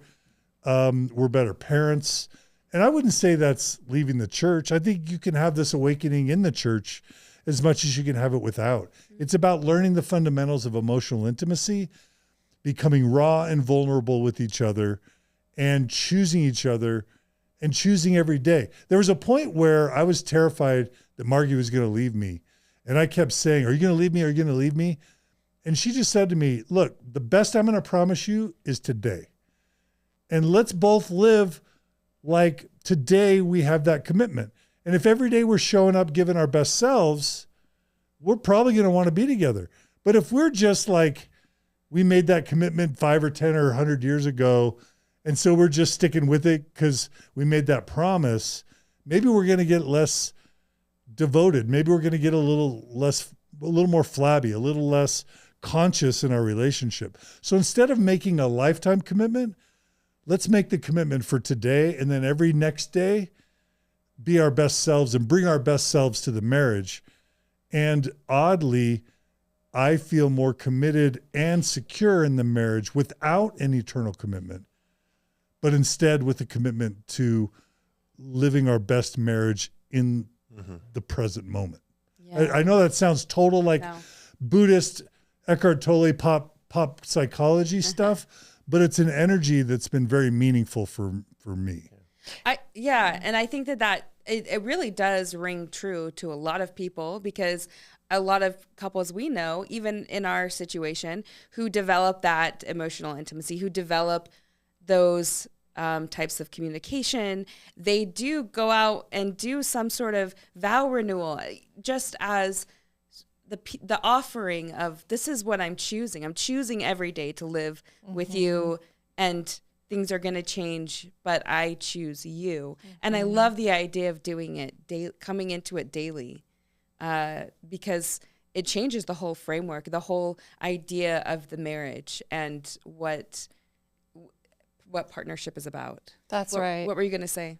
I was just going to say, I think there's something about it where you feel like different parts of you are accessed when you're living that way. I'm going to choose you today. What do you need today? What would make you feel like, it just calls things, I think, forth. And I was just going to mention for us, because we brought up trauma that we brought, I think another key component was separate, I know for me, separate therapy. It's this idea of, you can't kind of expect to build healthy relationship with two or one unhealthy people. Like we kind of have to do our own work, right?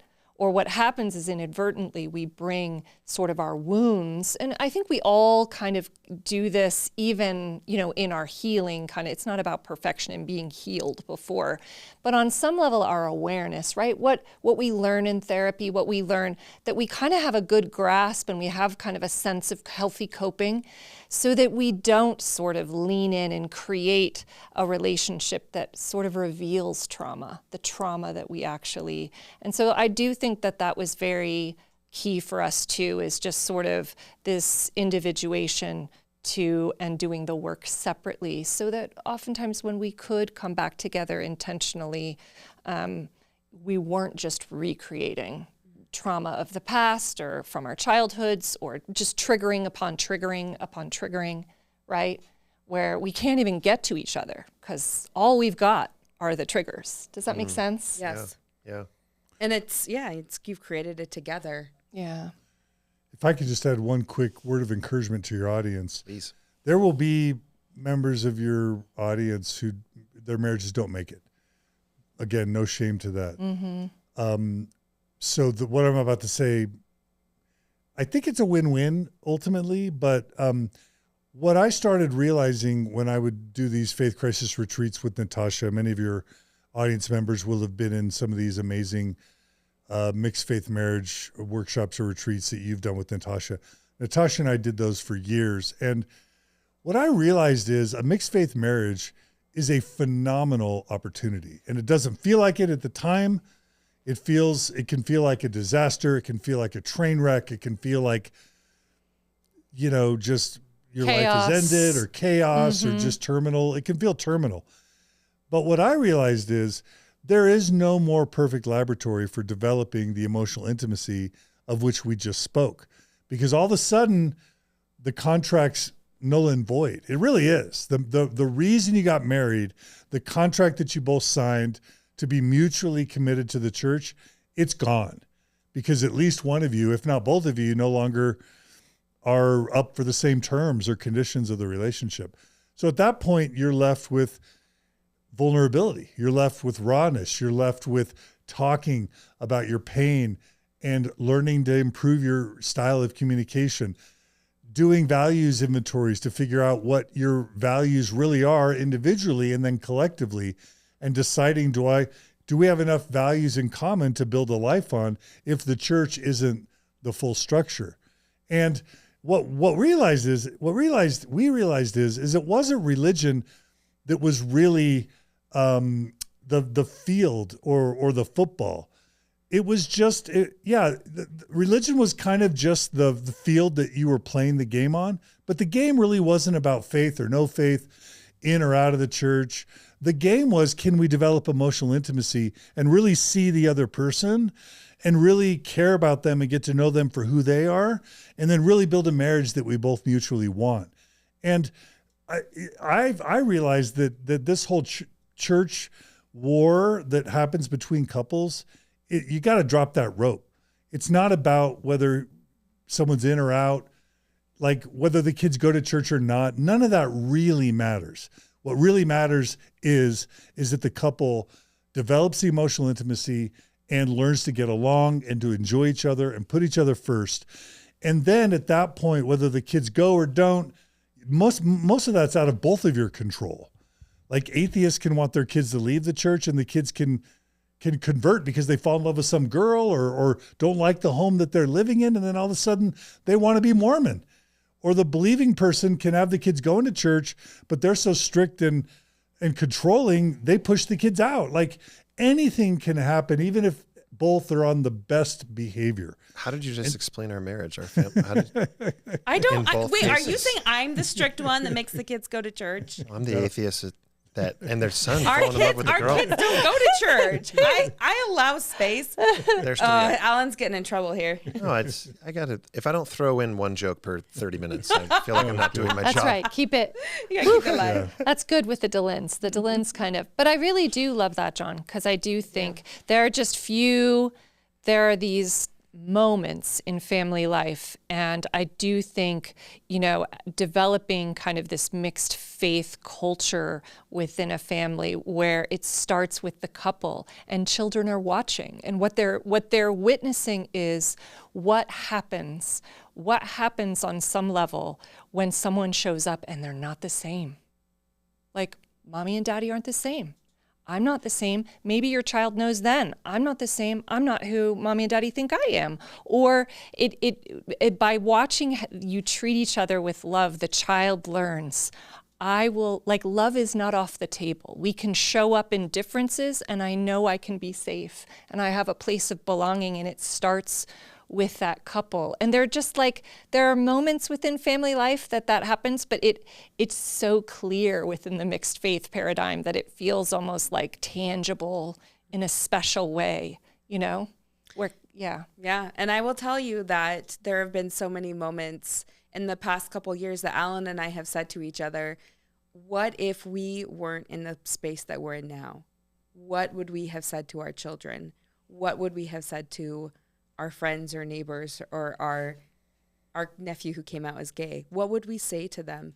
And it's shocking to see the progression, the self-development that happens within the marriage, but as well as within yourself. And I think that that's where, as you said, John, the magic happens, is when you can come to that level of emotional intimacy. You are much more giving and freely giving of it to others. And that just blesses everyone around you. So I really appreciate those words.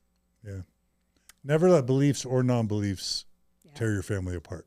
Yeah. It's not worth it. Love is large. Yeah. Okay, John, you're at the top of your game. You guys, both of you, interviewed Patrick Mason. Yeah. Where do you go from here? We're done. We're handing over the reins to we the retire. Mounts. The Mounts are taking over is the Mormon official Stories baton podcast. passing. We're passing the baton to you, and you will become the new leaders of this movement. Wonderful. If my boss is watching, this is my 2-week notice. No, really, where do you see yourselves in the next couple years? I feel like Mormon Stories has been it's been the face of the Dehlin family, really. John and now Margie too. How do you move forward? And do you ever get tired of it? Can I ask that? Yeah. Yeah, I do get tired of it a lot. And it's super excruciating to do this job in so many ways that I wouldn't have time to get into. I will say this, that something special happened when Patrick came on Mormon Stories for me. I had felt, I had Terrell and Fiona Givens on. I had Richard and Claudia Bushman on. I had Patrick Mason on. And for a long, long time, I was championing progressive Mormonism. And then because of the excommunication and maybe some other reasons, I don't know, a lot of those people just wouldn't come on anymore. And it becomes its own self-fulfilling prophecy. There's going to be listeners and viewers that are like, well, Mormon Stories got too critical or got too negative or got too anti. But when none of the faithful people will come on, and then when you start feeling like a pariah where everybody doesn't consider you safe or worthy or someone that they want to be around, it can make you just feel rejected and outcast. And in some sense, it can make you angry. And, and you lose, people like that lose influence with people like me because they won't engage in dialogue. So I felt like it was a moment of grace when Patrick reached out, and he says he was divinely inspired, reached out and said, hey, I want to come on Mormon Stories. And, I was kind of really into politics as much as I was into religion in my early years of marriage. And I've been really bummed at how polarized society has gotten politically. And I've never been comfortable with how polarized Mormon and ex-Mormon discourse has become.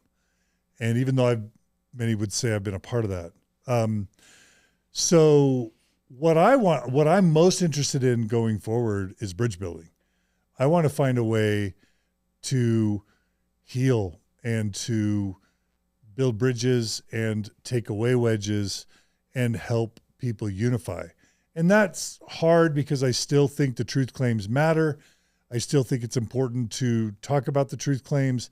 I still think that there are people being harmed in the church, but I also think there's people being harmed out of the church and in ex-Mormonism. So that doesn't mean that I don't want to talk about hard things anymore or that I still don't have frustrations, but I am very interested in healing conversations. So I don't know exactly what that's going to look like, and I don't know if people like Patrick or others are going to be willing to continue engaging, but if they are, I am. And that's why I loved going to the Restore conference. That's why I love those people at Faith Matters. They're my people. Like I was standing up applauding at moments during that conference. These are people that are pro-LGBT. They're affirming that they're willing to talk about the hard stuff. They're for healthy communication and kindness and love and service. These are my people. So I felt as at home. I felt more at home at the Restore conference than I have sometimes at Thrive events. That's how beautiful I think those people are, and how fractured the ex-Mormon community and unhealthy the ex-Mormon community can be at times. So I hope there's more bridge building and more light and less heat going forward. And I may mess up, I may fall down, but if there are people willing to join us, I'm willing to commit Mormon Stories to heavily invest in bridge building. That's what I want to say. I think that goes back right to the beginning where I said that it was the believing wives who saw you in the audience that felt that they had misjudged you or mischaracterized you and were surprised to see you at the Restore conference. And I really think that was a bridge building moment, which is the whole reason why we're having this, sit down interview and the podcast.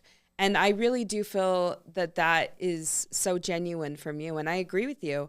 I told Alan after the Restore conference, I really took a hard look at myself and I thought, where do we want our podcast to go? Where do we want Mayor John and Tightrope? I feel like we've said everything. We've had lots of therapists on, but how do we want to proceed? This is the first step.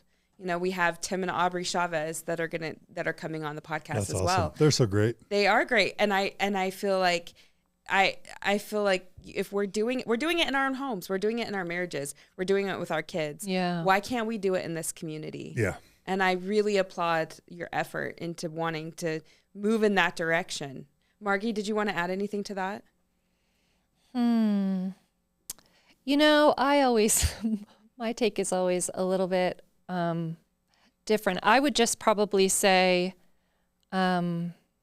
intentional space for work, but also adding in plenty of space for life and joy. I think a remnant for us of past conditioning from a lot of different places has just been that, on some level, service costs you. It's okay if it hurts you. It's okay if it kind of takes from you.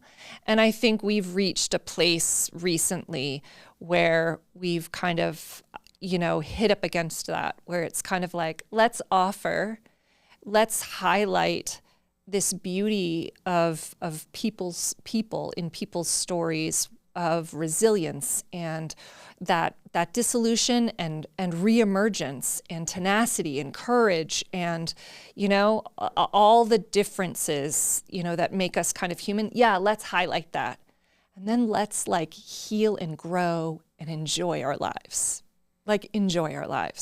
And that's kind of my direction, Basically, she's saying I work too much and we need to have more fun and work less. More board games. More board games, more karaoke, less Mormon Stories. True? I mean...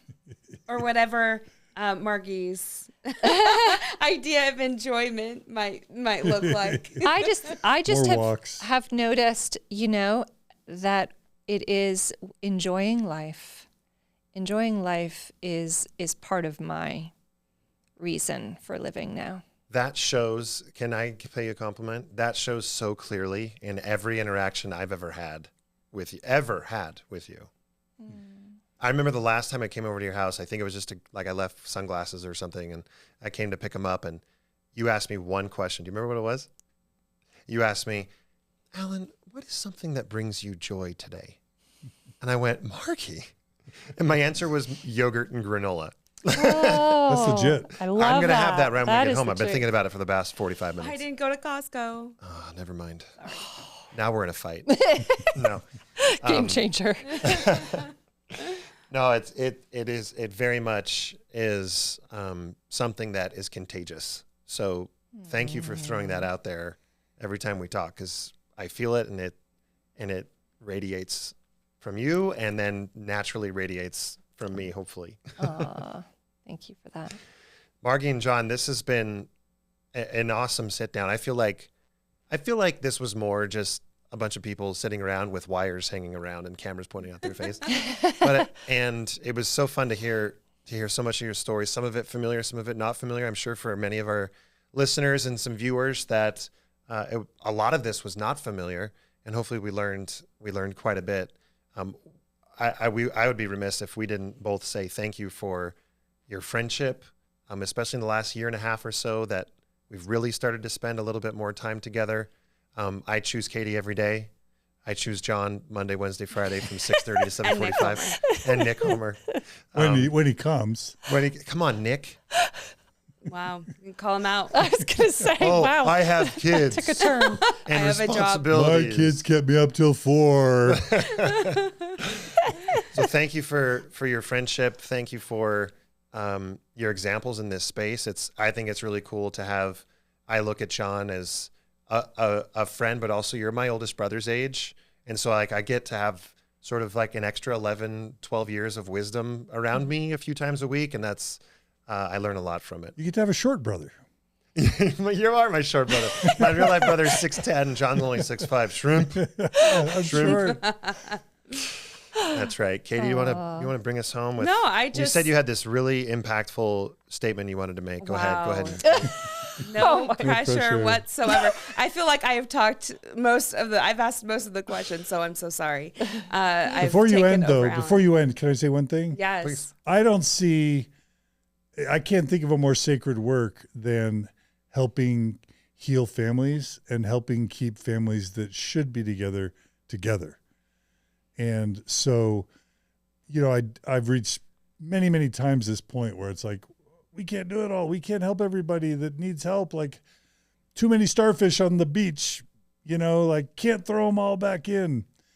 And it was so, it was so amazing when you guys entered this field, because it was like, whoa, like this whole area that was like one of like 5 areas that I knew was critical.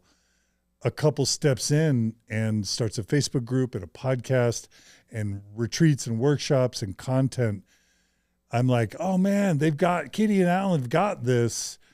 I can like turn to other things, and just the ways that you've saved marriages and saved lives has been super inspiring to me and so crucial to our community and to so many marriages and families. So for someone who cares about Mormons of all types, believers, non-believers, TBMs, XMOs, I love you guys, and I am so grateful for what you've done the past 5 years. Yes, I echo that. We honor you. We honor the work that you do. And also just saying, the more people we have emerge in these spaces as sort of lighthouses, shining support and shining sort of, I don't know, this is where we are and this is what we offer. The more variety we have, the more paths we offer, the more support and choices for people, in my view, the healthier the community, and you guys are a part of that, and a really, really important part of that, and it inspires us, Well, thank you. I think what we'll do is Katie will leave the church and I will go back to church so we can keep this thing rolling for another few years. Milk it. Hey, that was the takeaway. That's what is that not what you said? That's what I just heard. Milk it, because you guys get wealthy off this. Oh gosh. Yeah, that's right. We shouldn't quit our day jobs. I saw what car you drive, Alan. Gosh, I do have a day job. That's because of his day job. I do have a day job. I sell crack. Kidding. Well, thank you so much. And thank you both for letting us do this with you in your home turf. Absolutely. So nice. We would invite everybody to listen to Mormon Stories if you would like to. Follow everything that they do. Margie does. Tell us a little bit about the series you do that you're passionate about. Yes. On Mormon Stories, off of Mormon Stories. Yes. Well, okay, for a minute I offered a series called Thrive Stories on Mormon Stories. I think now I've kind of merged with weekly interviews, kind of trying to integrate the Thrive story element into interviews that John does. So that's kind of where I am. I have a website, if you're interested, called beautyinthenow.org. And yeah, that's kind of me. And I would say donate to Marriage on a Tightrope. Yeah. Give these guys, go up to their website, click the donate button, become monthly donors. Like we lose our, I was just going to say, and I'm sorry to take a minute more, how many podcasters or YouTubers have been around for 5 years or more? Right, like, in this space, right? Yeah, like it's me, tough. Bill Reel, Lindsay Hansen Park, you RFM. guys. How about RFM? I don't even think RFM's been doing it 5 years, has he? He started like a year before we did. Okay, so RFM. Yeah. Like 6, 7 people? Like this space is hard. It's almost impossible to start, and to make it 5 years, nobody understands how hard it is. And the only way to keep these people around is to support them financially, because even though they'll never do it for the money, because the money's not worth it, trust us, the money's not worth it. But the money ends up making it possible to not want to quit. So if you can, become a monthly donor to Marriage on the Tightrope and support these people financially, because they deserve your support. So donate to Marriage on a Tightrope. Gosh darn it. Well, thank you. I don't even think we need like a I'm not going to say goodbye. That's no, but I mean, the funds will get to us. Awesome. Well, Thanks thank everybody you. for being Thank here. you. Thank you for watching, for listening, and don't mind us as we stop recording and give each other a big hug. Thanks everyone. Bye. Nice.